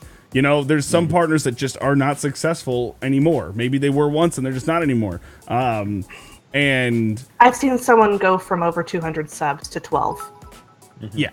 Hey, Remus, thank you for the bits, man. I don't have a cup on screen. So I guess at the same time, it was like the partner badge being an issue. Well, I guess so. What happens like someone raids you? That's also technically self-promotion, is it not? So, I mean, again, here's anyone the difference can raid, with a raid, though. They're promoting you, and they're getting promotion, but they're promoting you. Now, it might be unwanted. I've definitely here. This is the real talk. Trickster, thanks for the follow, man. Here's the real talk that a lot of people don't like that I have to get into every now and then. Damn it! I'm trying to talk here, Rams. Thank you for the biddies. And oh, now I lost it. Now my brain's broken. I really made him lose it. I'm sorry. He's focused on them big old biddies. Oh, I've definitely the real talk. I've been raided by people that. Damn it, Jay Sniperton! What the hell? I didn't even know he was here. Hold on, Jay's here. Can we get him in on this conversation? No. His badge is turned off. His badge is turned off. Oh my gosh! So that's kind of the point here. I love and respect the shit out of Jay Sniperton, a partner streamer. Yeah, me too. I almost said thanks, dude. Get with it. I almost said thanks, dude, with a sad face. That would have been awkward. Thanks. And he used his own. I literally was just saying I've definitely been raided by people that I wasn't thrilled to be raided by, and I almost said thanks, dude, with a sad face. Oh my fucking god! That would have been so bad. Nice. Would have been great. But so this isn't the random partner coming in. We know Jay, and he's a part of a community at large, and ours in specific as someone who we respect and trust. And if you're not following him, you probably should anyway. No, absolutely. If he does Destiny streams late night, you should check him out if you like Destiny. Because if you like Destiny, you're probably not watching Hoop, who's in the same time slot. Because Hoop's never watched or never streamed Destiny. I was gonna say I just followed him and I got to unfollow if he streams only Destiny. God damn it. No, more so. He just does. You guys stream at the exact same time. Oh well. There we go. So Jay came in, and if he did have his badge on, it would not make a single difference to most people besides the hoop community that's here that don't watch Destiny on whether he had that or not. And hoops community doesn't give a fuck about anything anyway. Yeah, right. You showed up like, oh, I've never met a less concerned about life community in my life. Like, I dropped my grilled cheese into the cat food. This might as well happen. Like, just... I deserve this. I wonder what it tastes like. Anyway, no, I like I said, I'm not saying that it's wrong. It goes against everything that I have been brought to understand about Twitch and streaming and promotion, and it just makes me kind of curious for where it goes. At no point have I ever suggested that I will ban or bop or anybody for using it. I've never indicated that they are not welcome here. I'm not going to be that just agree with everything asshole whose title is all badges welcome. I'm sorry. Like, haven't you seen those? I mean, I want that No, badge. Oh, there's like half of the channels I follow, their title today and yesterday were all badges welcome, and I'm we get it. Like. So Fidget, you mentioned on Twitter some like, oh, people are getting banned because they have the badge. I do think that's at a smaller rate than for sure. The complainers are always louder than like the I think for sure. Maybe one person did that. They probably deserved it, in my opinion, like as a mod. Like the person maybe who got banned? I'm saying like maybe a partner streamer did get banned, but maybe they got banned for a good reason, not because of the badge. Like, we don't know. I think that these stories of partners getting banned because of the badge is probably overblown and maybe fake. Well, I doubt it's fake. I know some seen people who would proof. totally do it. And it's people who I've like shown up and been like, hi, and then someone who's known who's like, oh, I know you, and then I've been banned out of it. You know what? They dig their own grave on Twitch. Yeah, I think exactly. You dig in your own grave. You're losing the support of potentially someone who's bigger than you, could help you with shit done if you just flat fucking ban someone. And that's another thing I see a benefit in. If a random person comes in with a partnered badge into your stream right now, or not right now, but when you're streaming, guys, in Blue right now, that you've never heard of before, in my eyes, this is someone that you should check out. They're checking you out. Go check them out. This is a potential business partner for you. The only thing that's different here is, even though tonight, here we'll have a little insider. Numbers have been pretty good on this podcast tonight. I bet there's been a bunch of streamers that have wandered in. And aren't they all worth having a conversation with? They're checking me out. Shouldn't I check them out? But because they don't have that badge, I don't know about it. So, isn't there a little bit the rich get richer kind of mentality to that badge then? And this is a hypothetical. I'm not sitting here being like, fuck all of you. No, seriously, fuck all of you. Get out. I do think that I think most streamers are going to continue the way that they do promote themselves, which is what they're doing now. If people are popping in right now, lurking, and they are partnered or streaming, and they do want to connect with you, they're going to, after the show, DM you, which is what you're supposed to do, by the way, guys. If you're wondering how do I promote myself without self-promoting, it's, hey, I checked out your stream today. I really enjoyed it. Thanks so much. That's literally it. I'm going to give a secret that I don't think everyone wants out there. But I'm sorry to Hoop and Fidget if this is a thing. I'm sorry if this affects you in any way. If you can't whisper them on Twitch, and you can tweet at them, they might not answer to that though. If they have a Discord, most people don't have private messages turned off on Discord. So you can join. All my messaging. I have my messages open on everything. You can message me on fucking anything. And so was open messages. I know. I was in your live stream last night. And it was awkward. That poor zebra. Hey, it was a suit, okay? It was a suit. But anyway, you can join their Discord, and you can message them on Discord and be like, because you found them on Discord. They're gonna see that you're in your Discord. That you put a little bit more effort in. Mm-hmm. It might give you a little bit more leverage on actually starting a conversation. Now, if you here's the one thing don't ever do though. Don't tip and ask for a shout out. Those are dirty. Those are basically brand. Like, that's worse than jumping into a chat and saying, "Hey, This is me, because you now put yourself in the middle of the screen. And here's another thing. If you're going to do the Discord thing, which is a great tip, don't only post in their self-promotion channel. If you're not active in their community, no one gives a shit about you. Oh yeah, my self-promotion channel has people I've never heard of in it, and I'm just like, I don't care. Like, I would never posted in a self-promotion channel. I post in them probably 3 times a week, but no one uses mine, so I don't care. I check them because I'm OCD about having like things that I haven't read yet. I have to read everything. You can mute those things, right? Shh. You mute them, but you still see the little indication that it's there. No, I have all mine. No, you can literally go through it one at a time, and you can click on the actual thing and mute them. Yeah. I'll have to do that, but I do check them right now, and people that I see that I recognize as community members, I absolutely will follow them as a personal preference. This isn't not everyone. This is just me, because I like to check out streamers. That's my thing. But if you're in there and I have no idea who you are, and I've been in the stream for a while, like, fuck you. Like, why are you doing this? Yeah. Like, I know plenty of streamers have like the open, oh, feel free to promote here. I never use them. I have one of my own. No one ever uses it. I don't care. It's whatever. But I use it for my. I throw the podcast in there sometimes in my own. Can we spend a second here? No. Blue's not going to do this, but I want to spend a second to say congratulations, Blue, on becoming an affiliate. GG, bro. Well, I think it's. Shut up. You're not going to say it because I do think that it's an important program. It's a new program and it has room for improvement. I do think it's very important because often on this podcast and outside of this podcast, we have talked about the struggles of growing streamers and what do you do when you put those hours in and you're not growing and all sorts of things like that. And I think that you deserve it and it's awesome and congratulations. Well, thank you. I was just going to say, let's talk about the affiliate program. And the segue. And the first thing that I wanted to say about it, and we're not going to go too long. I don't want to keep you here too late, Fidget. And don't say I got nowhere to be because these guys will run with it. But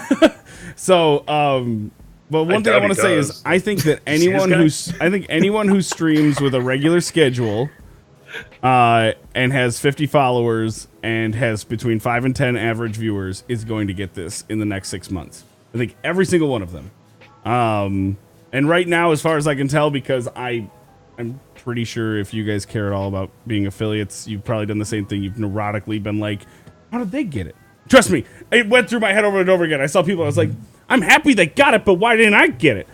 I've been tracking these people and where they are in their Twitter or Twitch careers and everything. It's completely random right now. There's no algorithm. Yeah, it's absolutely random. It's totally random.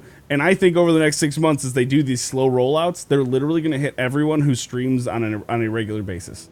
I think what they're doing right now is they have a giant list, but since they don't want everyone applying and sending their paperwork and all at once, it's just randomly picking like 20, 30, 50, whatever the number is, and just sending them out and getting those guys processed that day, and the next day it's picking another 50, 60, whatever. So I would hope that affiliation in some sense does have its own sense of exclusiveness. I think that it's important that programs do have a sense of exclusiveness because not everyone deserves everything all the time. So that's just whatever those numbers are. I don't give a shit. But like, I do hope still it holds some sort of again exclusiveness. But I think if it does just roll out to everyone that puts in the hours and has some followers and viewers, right? If they still blanket that, at least it's sort of separating the people that are, this is going to sound so bad and I apologize, wasting bandwidth. There's some people, I said it just the other night talking to somebody and they were like, thank you. There's just some people who aren't cut out to be streamers. And I'm not talking about personality wise. Yes, that's a big thing. But I'm speaking of the people that stream when they have 0.5 upload and like it's just choppy. Or like, like just you're streaming nothing right now. Very young kids who should be spending time watching streams if they want to do it, learning how to do it, I'm not talking about growing streamers at all because everyone sucks when they start. That's not what I'm talking about I still suck. People Yeah, that he does. don't. Wow. That Fuck both of you. Thanks for having me on, by the way. This is why we haven't let you talk in the last 2 hours. It's the ones that have poor technical issues and that are wasting bandwidth and causing Twitch to crash sometimes because 50 billion people are streaming and half of them actually have the capacity to. I do think that it is that would at least separate that. Yep, I agree. I agree. I'm not going to talk over you ever. I think they may end up raising the requirements eventually. Yeah, I think probably. right now the reason they set it so low is because they really want to get an idea of what it's going to be like out there, and then low, Blue. Then wow. I'll give you the moment if you want to retort to that. I'll give you the mic back. I was gonna make a short joke to go on top of that, but I'll leave it be. I couldn't come up with anything. It's just whatever. You should really rise above. Hey, I get bits. You buy bits. Oh. You don't have to buy bits. You watch ads for them. Yeah, me too. I watched an ad and got 100 bits earlier. It's random, yeah. I was like, the fuck? So yeah, watch your ads. Anyway, Fidget, continue.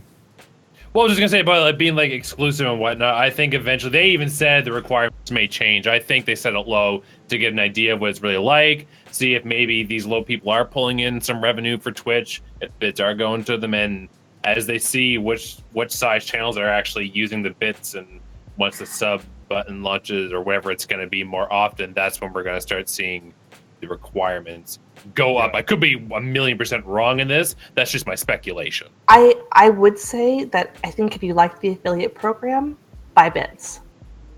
Yeah.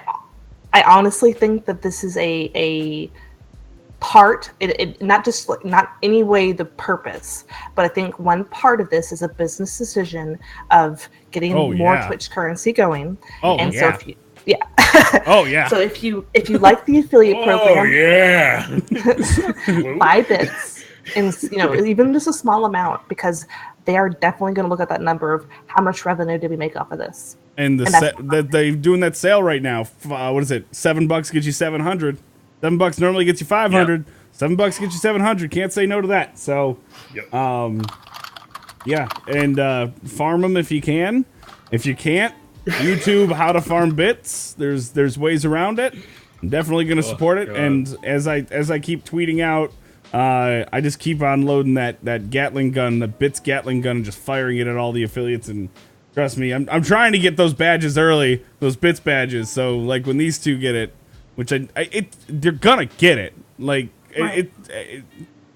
okay, for those two guys down there, if they're just I don't want to say that. My theory is that we're all gonna get it, so they're gonna get it. And when it happens, I'm just gonna fire my Bits gun at them too, because it's fun. I mean, shit. It took me an hour today to get the stream started. That would be the first time you talk in my chat for months. It's true. It's true. It's true. I see you every day, Blue, and I don't even get a hello. Ouch. Don't even get a hello. I'm going to take you off my auto host list. And you're not invited to my birthday party. I was going to go anyways. It's too far away. But no, I love the bits. And as someone who's experiencing them for the first time, there is that moment. What's fun about them is if you don't overthink them, they're just fun. But when you start overthinking, I know we had a big one drop today. If you came in, you saw it at the top, it was kind of whoa, that's cool. And immediately someone was like, hundo! And it was okay, let's back away from what they cost and just look at it blowing the cup up and stuff. They're fun, and it literally took me an hour today to get the stream rolling because we were just having fun, and people were dropping little bits, and then someone would come in and drop a big one and blow them up, and then people would drop little bits, and it was just kind of fun. And in reality, if anyone was a community member, they would know that if that person hadn't dropped a bit, they would have dropped the tip. That's the reality. And bits are just fun, and I know that if they tip, then as a streamer I make more, but there's not as much fun in it. And I'm totally willing to sacrifice any level of money for fun, which is why, like, when the sub button rolls out, which we'll all have because we're all going to have it, I do sometimes wonder, do I push the Game Wisp, which I'll make much more on, or do I push the Twitch one to make a status point to Twitch? There's a lot to be. It's an interesting. What you want to do. Exactly. What your goal is. And so, because there's a lot of people saying, when that happens, what should I do? And I'm like, I don't know yet. Don't ask me. I don't know. What, like, Fidget, what do you, I want to hear what Fidget has to say on the whole program. I think it's great. I think it's a giant stepping stone for those who have been working towards partnership, but aren't necessarily there. I think in the long run, it could potentially change the requirements for partnership. I mean, right now, even though Twitch never says it, everyone knows it's like, have like 100 average concurrent viewers and blah, blah, blah. Follow count helps, but it's not important. We want to see that you're growing and blah, blah, blah, blah. But if, say, someone has like 1,000 follows and only averages maybe, we'll say 35 people is their average number. I'm literally just pulling numbers out of my ass here. But of those 1,000 followers, they have a crazy loyal community and they have 400 subs. Twitch is going to pay attention to that. Yeah. They're going to see, yeah, he's not doing 100 viewers, but look what he or she has done with such a small amount of people already. There is money to be made here. Let's think about partnering him, or let's keep an eye on this channel. I'm not saying it's going to be like that for everyone. I think a lot of people are getting excited, like, oh my god, I can start working less, I can start making all this money on Twitch now.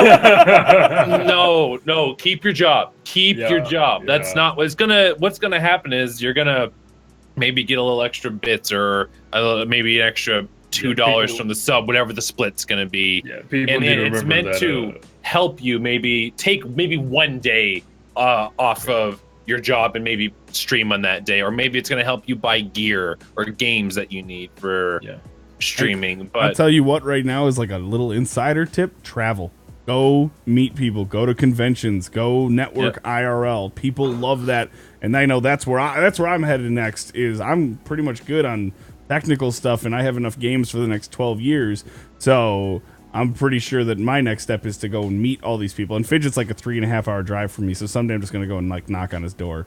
I'm curious about two different things in the same vein.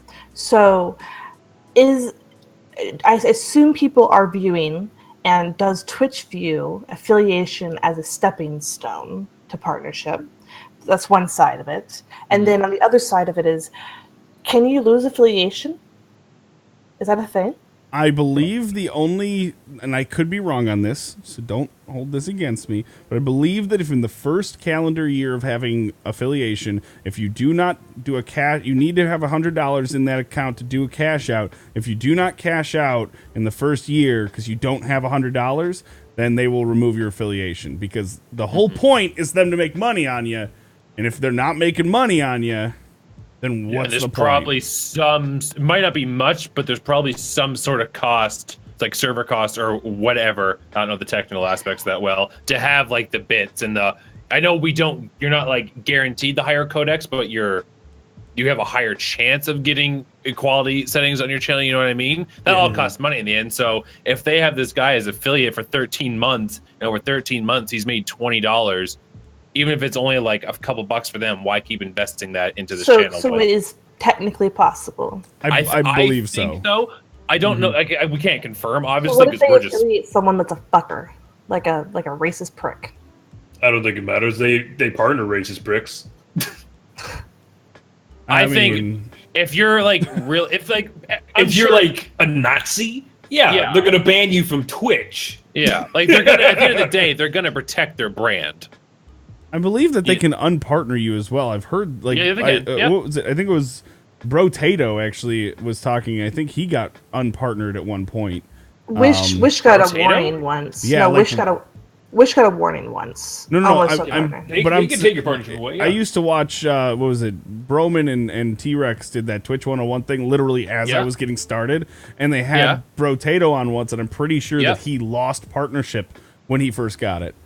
Wow. I forget what it was, that. but, you know, I don't know if it's just easier to get it back because, like, he was like, I'm really sorry, I stopped, or whatever. But maybe he did something, because I've watched him in every, like, now and then, and he's, like, a really chill guy, so maybe he just made one really stupid mistake. Well, the other thing that's I heard about the affiliate program is if you have a strike on your account, you can't get it. Alex just said Brotato has been repartnered 3 different times. So I thought I'd heard that. Well, I mean, you go through. I think Brotato's probably around the same age as me, and he's been partnered he's been partnered for numerous years. If you go back to his first partnership, he's probably done some growing up. Yeah, you know. And when you're building a career as a streamer and you're on the cutting edge of streaming, you kind of have to feel out what's going on. And maybe he was the edgy one. I don't know. I'm very new to Brotato in the last 8 months or so. So. But if you have a strike on your account, you can't get it. And I saw a conversation with Hassan. That's his name, right? Yeah. I think it was someone messaged Hassan just saying like, "Hey, I fell asleep on stream once, and I'm still fighting this strike because it was a simple mistake. We all make mistakes, and that was months ago. He's been streaming for 3 years apparently. This is just by what the guy said in his tweet. I've been streaming 3 years. I made one mistake, and now I'm not eligible for this affiliate program." And I was like, "Damn."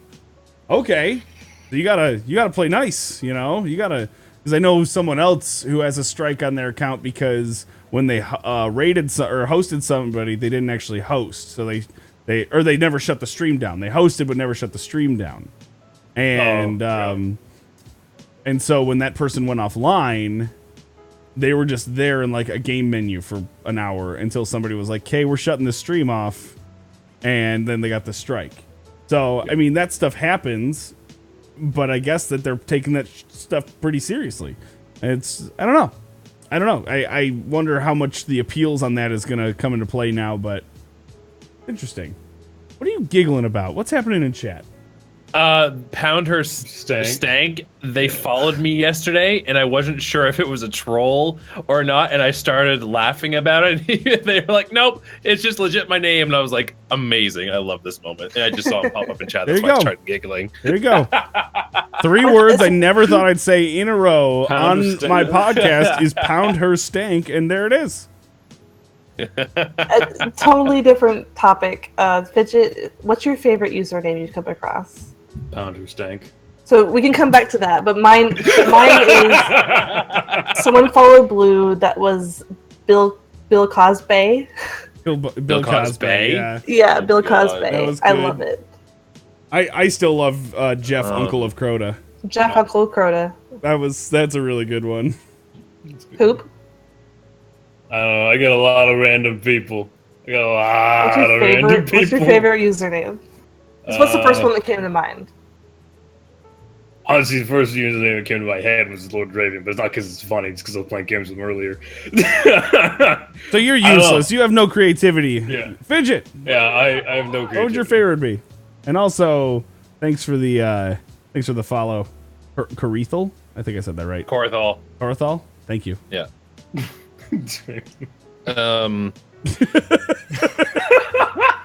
Listen, your name is good, Remus, but if you have to add a number on the end of it, it means somebody else probably had it. Also, Ninja Tits. So there's someone with the name Ninja Tits, and they followed a PG streamer that I mod for. And so every time this person, he does resub. Every time this person resubs, they have to go, "Thanks for the 6 months, Ninja Tits." Oh, mine would have to be cute little girl. Cute little girl. It's so awkward to say when I'm saying, "Hey, what's up, cute little girl? What have you been playing, cute little?" It's fucking Christ. It makes me feel so uncomfortable saying it. It's like, it's so bad. I feel like a pedophile every time. It's like, "Hey, cute little girl, come play games?" Oh, damn it. I get that a little bit. Cute little girl. I get that a little bit with we have a regular viewer, Halo Baby. Because it sounds so, like, almost intimate, just saying, I'll be like, "Hey, Halo Baby, how you doing?" And I'm just like, I mean, she's a super nice person, very supportive of the stream. Yeah, And I don't have a bad word to say about her. Just every now and then I catch myself being like, "Oh, hey, Halo baby." That felt a little weird. Yeah, I mean, I like you guys. I'm pretty fucking blatant. It's like, Yeah. hey, how you doing, cutie? It's like, Oh, just because yeah. I fucking feel like it. It's like, oh, Blue, echo in my ear more, please. Oh, I love it. It's like, Kulo goes, I can't say this. It feels gross. I love you, but it's like, oh my god. And I've tried to come up with, like, little, and I can't because this is like I just call it little or girl. It's just got to be said. I It's hear like, you. fucking Christ. And Leandros, thank you for that follow. I appreciate it. Fidget, did you come up with a name? We keep just being like, Fidget. Never mind, I'm talking again. I can't think of any because I haven't had any crazy ones in like a long time, so I'm just gonna go with Pound. It's a good name. It's a good It's the name. most recent one I remember. PHS. Yeah. VHS. PHS. Oh my gosh. Also, I'm glad this is kind of off topic. I'm glad so many people are coming over from my community and following you. Yes. I think that's awesome. Yeah, that's Thank you, awesome. Fidget community. Absolutely fantastic. Thank you. You guys are awesome. Anyone from my community, by the way, who doesn't know Fidget, make sure you're following him. Yeah. Cool guy. Yeah, we could do that. I guess. You guys are from my community. Shut up. I don't like you guys. You smell That being said, the way that this podcast works, we're going to wind this down now so we're not doing this for the next 3 hours. This is the Weekly Apologies Podcast. This is an opportunity for everyone to apologize for the things that have happened to them in the last week. We always give the guests the opportunity to stay out of this part because we never want to be like, hey, welcome to our podcast. Now apologize for the things you've done wrong. But if you choose to participate, you're welcome to. All right, I can start. Now, if you don't, we'll yeah, talk about the hold on. Before we start, chat is welcome to put your apologies in the chat, whatever you feel like you need to apologize for. Go ahead and put chat. There's also a Discord channel. There's a channel in the Discord for it. If you need to apologize for the shitty things that you did this week. I should point out that you can put them throughout the week. People that are regular viewers, you can put them. Lagnus always puts his apologies in like before I even start streaming on Wednesdays because he goes to bed. Linus watches the reruns. Yeah, but there's that. But Fidget wants to start, which I think is awesome. I love this level of commitment. I'm apologizing to my Twitch community for not being good enough, and because of that, the Blue Ranger got affiliate before I did.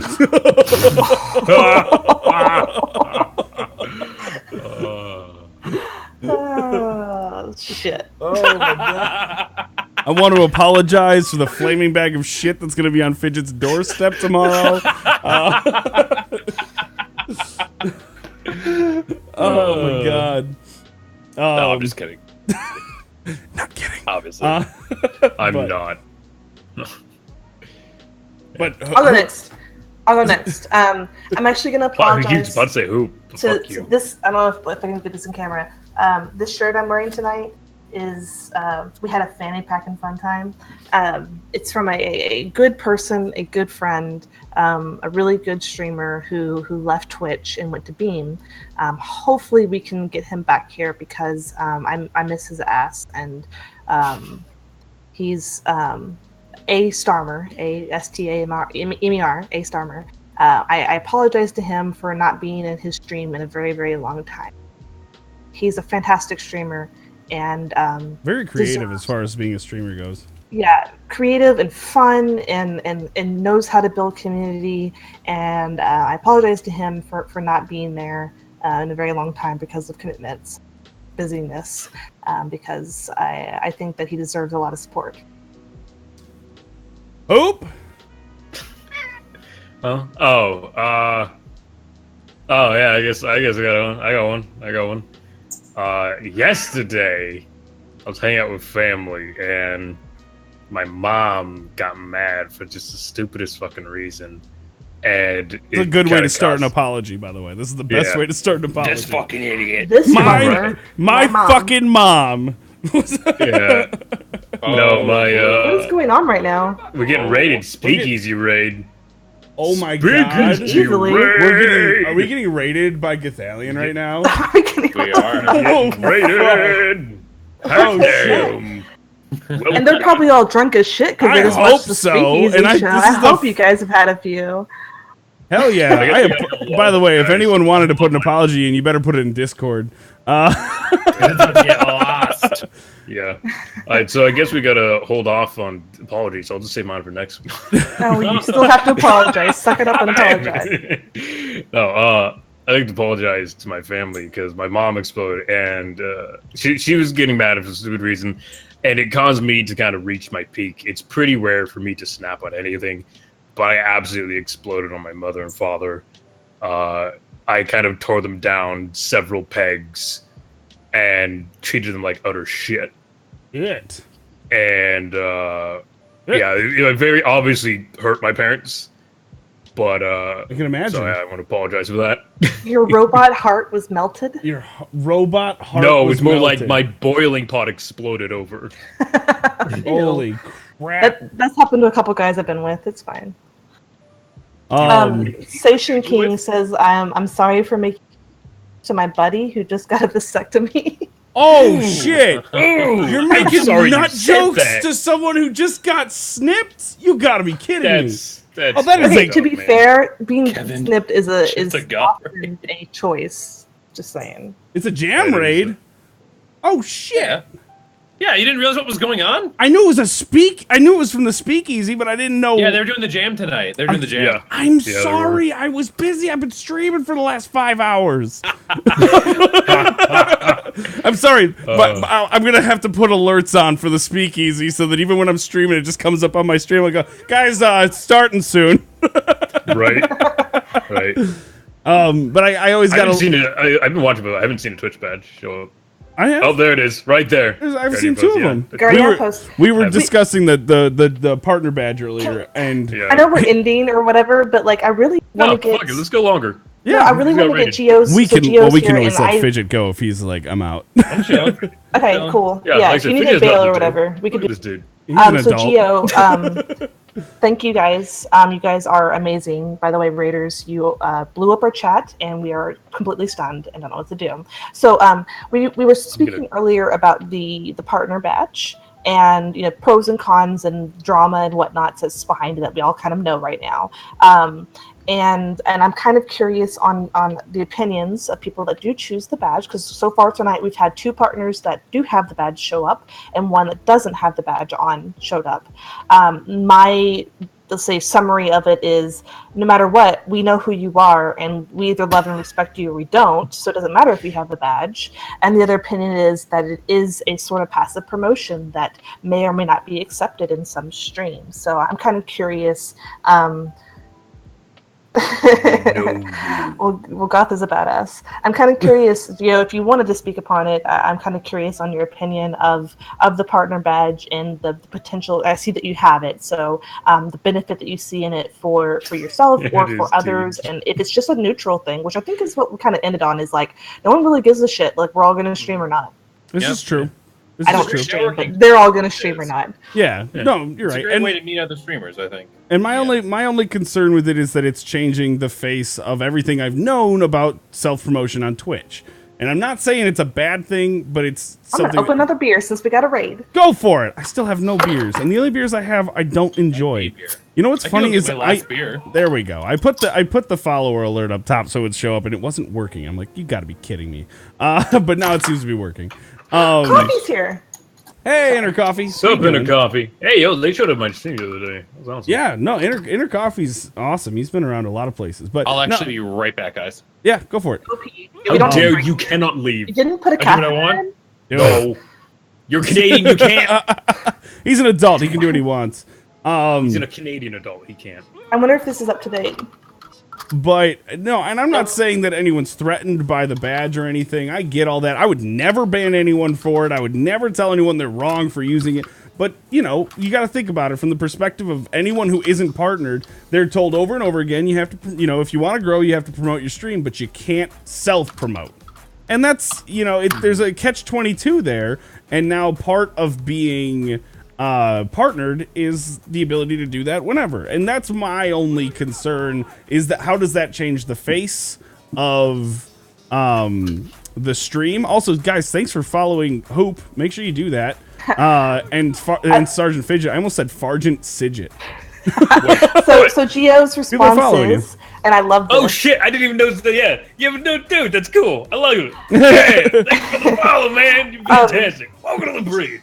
So Geo's response, and I love this, is I feel that if people are threatened by my badge, then it's a them problem. No, and totally right, and I don't disagree with that at all. I'm just simply pointing out that it's changing what I've always known to be part of Twitch. How do I put this? Like I said before, the playing field that Twitch, the growing streamer on Twitch, is mainly due to the idea of learning how to network to self-promote versus what's happening now. Yeah. Did he just go to get beer? He just went to go get beer. Actually just pointed out what Ram said earlier is people were passively promoting with the turbo badge. It's just a different badge. I made that point. But now it's gone now because everyone has turbo The only way I know that was a passive promotion is because I was just like, I'm an innocent little person who loves Twitch so freaking much for no reason at all, and I don't even stream, right? And so I was like, I'll get the turbo. And then every time I was in a chat, it was just like, do you stream? It's like, no. Like, why are people asking me this suddenly? It's like, oh, the turbo badge. It makes sense. Yeah. Mm-hmm. And so I don't know. It's just it's an interesting platform that we're at this point. In my opinion, it's an interesting impasse that we're at, and I think that it's gonna. What did I miss? No, there's so much going on in chat right now. I can't even keep up. Yeah, right. But everyone's just giggling. Fidget's the one that's giggling. Fidget, why are you giggling? Because I'm a happy person. Because he's Canadian, dude, and he doesn't deal with our shit. Exactly. So I'm sort of, we kind of cut short because we were going to cut short the talk about affiliation, and again, congrats. You're supposed to get an emote, correct? If I get the badge, when the badge goes up, the sub thing, you mean? The sub thing, not the badge. When the sub thing goes up, then I believe when you get a sub, you'll have an emote, and then you have one emote. So which is a very interesting concept that I'm totally all about. It's great. So what is the thing about the sub, by the way? How does that? We don't really know. It's not out yet. We know that affiliates are going to have a sub, but we don't know the cost, the split. We don't know like any specifics really about it yet. Because I don't think it's coming for probably a couple months, if I was to guess. Because they flat out said it's just going to be bits for the first little, not poor choice of word, but bit. I was just wondering if you guys knew, because I couldn't find anything on it myself. I don't. I personally don't know anything yet. I don't know. We had often talked on this podcast about. Yes, we do. We have often talked on this podcast. The end. The end. No. Good talk. Good talk. No, we've often talked about growing streamers, because that's kind of the cast that we have on here. Not me, but the cast generally. About how if only they just gave us bits. We heard that so much. If only they just gave us bits. Just give us bits. Why not, right? And now that's a thing. So what's next? And I say that in a sort of jaded way, because I hate the millennial mentality of like, I deserve things. So you're getting a type of sub with one emote and bits.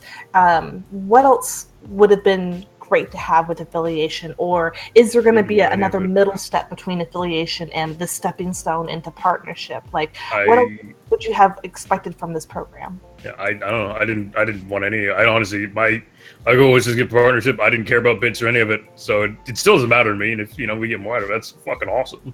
I'm not gonna be like, for the girls, to be honest. Yep. Just did it for the ladies. The ladies. I walk into bars here in Toronto Saturday night, and I'm a partner, and just. Yeah. Oh, yeah. You just roll into TwitchCon with a big fur coat on. You just, absolutely. It's funny because I have like 3 gamer bars I could go to and actually probably say that. One thing I did hear is confirmed quality options. Should that be limited to partners, or is that an affiliation perk? Their servers are so big right now that it's a non-issue. I mean, like a hot dog in the hallway. Sorry, what was the question? Should affiliators? That was not right. Should affiliates have confirmed all the time quality options? No. Good answer. Do you want to expand upon that? I was trying to figure out the right words. Give me a second. This kind of ties into earlier where I was like, I know the requirements are low for affiliate right now, and will probably, once they have a better understanding of it, and once they maybe, and it could be like a year from now, because we talked earlier about the 12-month thing. If you don't get $100 in 12 months, they remove it. Is that what it was? I think that's what it is. Yeah. So like, what a weird number. Why? So that's the payout number. You have to have $100 in there to pay out. It costs them money to, be giving out those higher quality codec servers. So if they're finding out that these affiliates that they've partnered, who maybe are averaging 4 or 5, 7, whatever the viewer thing is, if it's too low based on how much it costs, why should they permanently get it? Also, I fully believe there has to be separation and tiers between partnership and affiliates. There has to be a reason to, once you get affiliate, to still kind of strive for that partnership. Which is why I was on board with affiliates pay the processing fee for the payouts. They get the one emo. They don't get guaranteed codecs and yada yada yada. I fully believe there has to be separation. Not like bad separation, but just things to strive for, Segregation. Exactly. I was waiting for it. When he said there has to be separation, I was like, it is the 1880s again. Canada's really behind the times. I just did a basic version of noticed. Of "Hey Mom, we just got raided" kind of thing. By the way, what's that? I just did a text your mom. You got raided. It wasn't my mom, but it was the comparison of. Fair enough. We got a raid tonight. Hey Mom, you don't know what the fuck it is. We just got raided on Twitch. Thanks, Mom. Thanks. Bye. I appreciate you guys coming over and for all the follows and everything. You guys are great. Crazy ass shit, dude. But no, I think the affiliate program is really great. I love that affiliates have to pay their own payouts. I love that affiliates only get one emote. I think that what is it? Contrary to what I was arguing before, I think that the partner badge gives partners that extra edge, as well as the emote tiers now, which are so they're more. I think they're more easily defined. I don't know how else to put it. I'm not trying to say they're easier, but has anyone done the $24.99 sub? No, I haven't. I haven't done anything. To, I just can't afford to. I will. I'll pick one, and I might even rotate it. But I haven't. I honestly God haven't even put any time into it yet. I've been really busy dealing with the affiliate thing that happened yesterday. Must be hard being important. It's honestly at times I don't know how I'm going to handle it all. It's always white Americans. It's always the white Americans that always get raised on pedestals. You're an American, and I said white Americans. And aren't you half white? It's white enough. I'm half Mexican. Damn it, that's Mexican. right. Damn it. Yeah. I'm half Mexican. That's right. When I put out the feelers for who wants to be on a podcast, I was looking for the half black, half Mexican, and the woman. That's what I was going for because I didn't want to. She said she was a real boy earlier, though. I did say I was a real boy. So you need a new. Oh wait, we got Fidget. Never mind. Dang it. Sorry, I'm here. Yep. So, yeah. One way to throw a stick in the spokes of the podcast is rate it. No, but I think the everything so far has for the affiliate program. I think it's a really good program. I think it's done a really good job. As far as the quality options go, though, this isn't a braggart thing. It's I literally stream during prime time. I feel like there's a ton of streamers on when I'm on, and I've had quality options for the last 6 months. And I just think that their servers are just so much bigger now that they just take into consideration who streams the most and who deserves them. I don't know how it works. I don't know. It's probably a viewership thing. It is a viewership. Is it like 10 viewers or something? There's one where it's also when you start one at a time, guys. I was like, I'm prettier, so I'll continue talking. I'm black. So anyway, I'm out. I'm Polly, so I think that a lot of it has to do with when you sign on, because I think it is a set limit. I've had too much to drink tonight. There is a limit on how many people there are going to have with quality options, and if a lot of people are getting off, a lot of people are. If you get on at the same time, the likelihood of you getting it is there. So blue, when you get on, all the daytime people are just getting off. So the freedom to switch the quality options on is there. No better. I hear what you're saying. What are you laughing at, Hoop? Oh, I love what Draven saying, but Hoop is a real streamer, wouldn't he know better? Yeah, you're a real streamer. Streamer. Wow, Real streamer. I haven't had enough to drink tonight. I stream and streak at the same time. Great. I I also strip on stream, so that kind of gets into the whole streaking thing. Yeah, right. So go visit my Pornhub. So this is the last time that this podcast is ever going to be on the air because my stream's about to get shut down. Let's talk about Fat Life again. Oh God. What? You don't remember? Fet's Life? Was that on our D&D podcast? Which? Oh wait, which one was this? Never mind. I don't know. skip We're talking over about it. Boba Fett? What? I think that was on D&D. That wasn't on. I don't know. It might have been D&D. But is there anything else that we want to touch on the affiliate thing? I Is think we're good. But okay? I feel like we talked about it. We've talked about it twice now. Yep. Sufficiently covered affiliate. Well, considering we never ever have a planned podcast, I'm cool with that though. Except for podcast starts at 8. I wouldn't be More here if we had conversational. plans. Yeah. Just like, what do we want to talk about? I don't know, let's figure it out. Great, let's go. I'm really surprised Hoop didn't bring up any random any game. Well, it's because we never No, really we talked about about Dauntless, but he didn't bring it up. But that wasn't. It's not really like that indie. I knew about Dauntless. I just didn't It's want to pretty play early it. access and shit. Yeah, I was the one I who think went you know off Dauntless. about late I told shift. you about it, Rams. Probably. I was talking about Dauntless last week. Is the reason why. I will say though, if we're gonna do that real quick, what the hell is the name of the game? What Remains of Edith Finch is what we were playing earlier today, and it is really cool.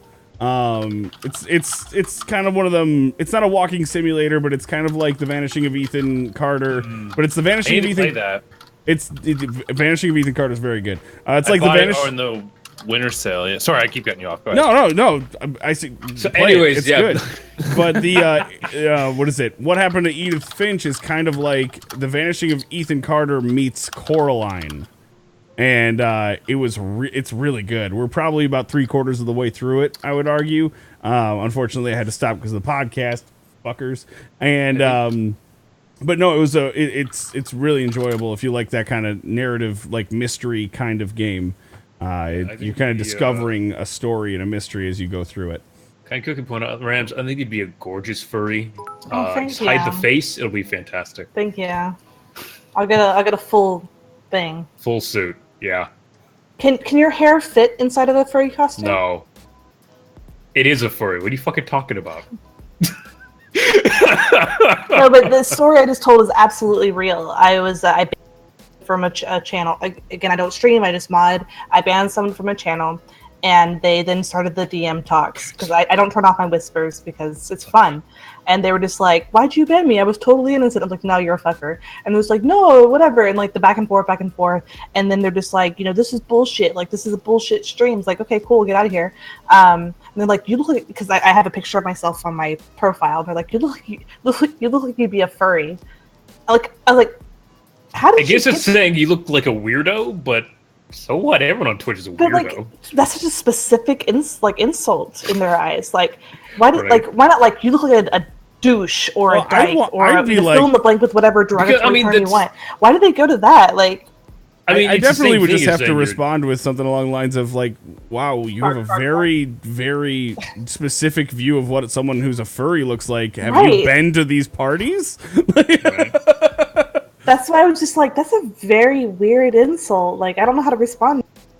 I was about to make an incest joke about the furry thing. I'm gonna just not. It would be awful. Oh my god. Well, But no, since we are on the topic of random ass fucking games, and people, Draven Sorry, guys. got me information about a game That looks pretty fucking cool. It's another space sim thing that I think is pretty awesome. I actually have an old Kickstarter and their website that Draven sent me. Oh god, is it One Man Sky? No, it's Two Man Sky. No, gotcha. Starfighter. It's made by the people who did X-Wing, Desert Combat, Crisis. It's got minds from all those games. It looks pretty solid. I'm not gonna lie. I think it looks pretty, and I don't think it's quite like massive space. We are all fucked. We're too drunk. I'm working on my first beer. I'm fine. I've never been more sober or hydrated. Like, it's like, yeah, sure, but here, let me go and drop their fucking site here in chat. It's like, boom, there you go, Interstellar Studios. It was definitely. I was actually ended up watching the. So you said StarCraft like? In what way? No, I said Starship, like, just like space stuff. So like Elite Dangerous? I don't know. See, the thing is, I don't know if it's like massive exploration. From what I've seen, it's mainly combat, which I can totally dig. Those of you who played X-Wing and stuff, it's supposed to be like that. Which X-Wing's a fucking old game. It's an old game, and Rams would be surprised to play it. I've never played that. You probably played on easy if you did. Probably because that's what she always says she plays on. Right. I was making a specific point when I said easy mode Rams. I was making a very specific Rams is easy. Point. It's not what that was not the point. Fuck you. So, that being said, we good now? Do we have any apologies in chat or in Discord? Rams never apologized. Blue never. I did. I apologized to Starmer. Yeah. Oh right, Blue never apologized. I didn't apologize. I get there. I gotta do Lagnus first here. Okay. Lagnus. Hold on, let's see here. What? I can read. I'm looking at Discord. So to people that are still new in chat, apologies. We do a lot of shitty things through the week because we're shitty people. So every Wednesday we apologize for the shitty things that we've done. Crappy things that we've done. And so if you've done something, this is your time to confess and feel better about yourself. So if you want to apologize to anyone for any reason, you're welcome to speak up in chat, speak up in Discord, or just hold on to it and then shrivel up and die. It works too. Echo. Hi, Echo. The first one that comes in every week is Lagnus. Before I even go live or anything, he'd like to apologize for ranting in people's Discords about whatever with walls of text. He does this every day. I wake up because he's in Sweden, I believe. That's where he's Swedish. I'm pretty sure he's in Sweden.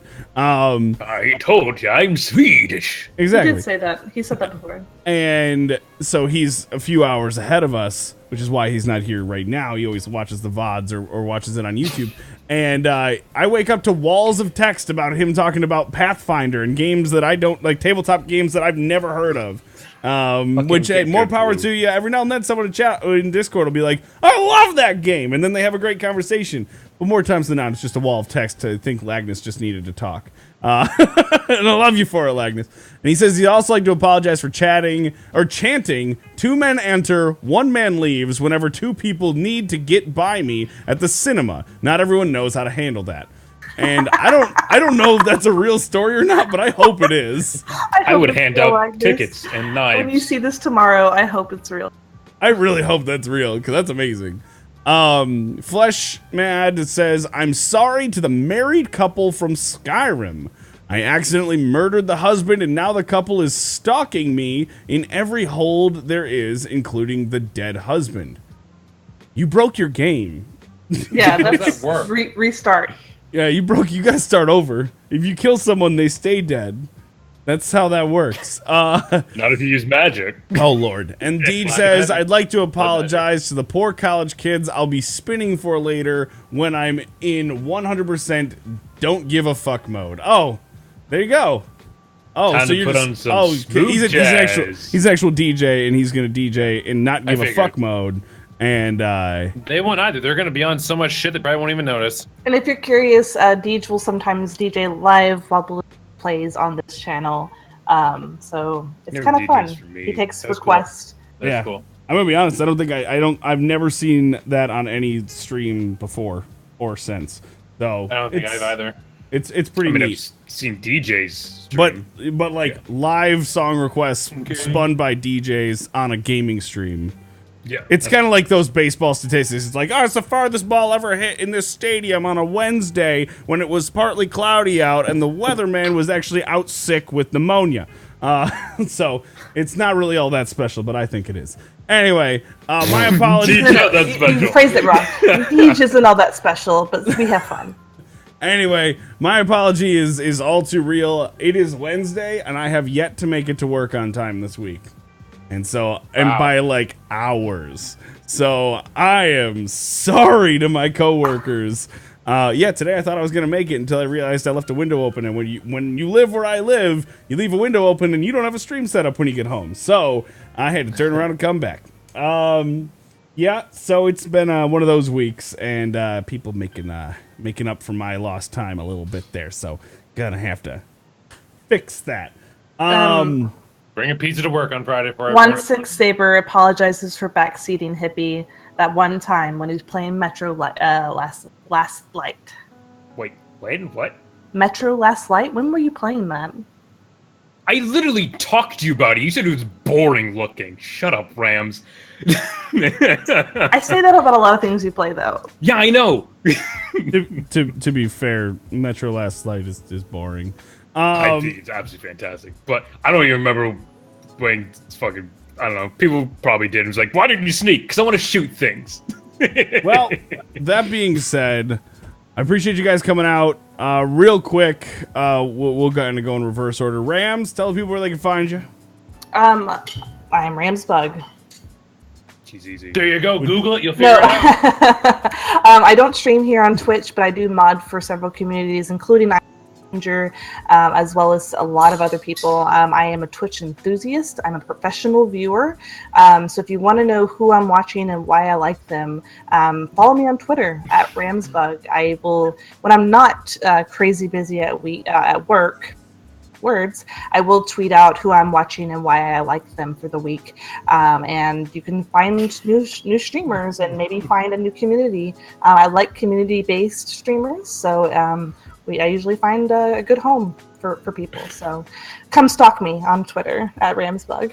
Also, if you stalk her, she'll point out that you're stalking her and try to make you feel bad for it. So I will. There's a double-edged sword there. But that's out of love. Are stalked.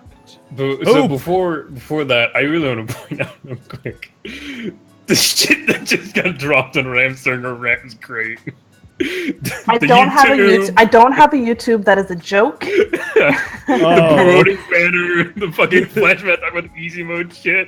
I know, I fucking rinsed and repeated. I'm sorry. Oh my god. And it's all my people. Oh, Yeah, we know. Trust me. We're aware. We're aware. Too.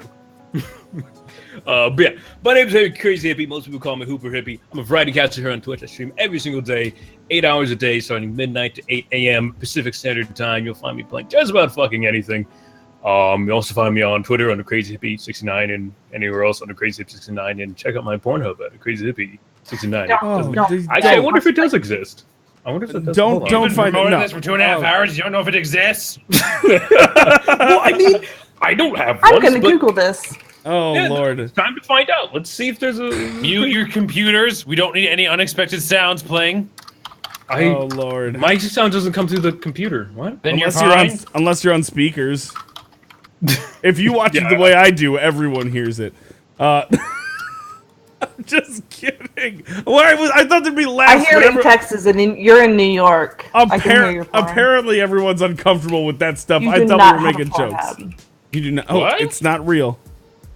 Not real. It's not real. Nope, I don't exist on Pornhub. But that's interesting.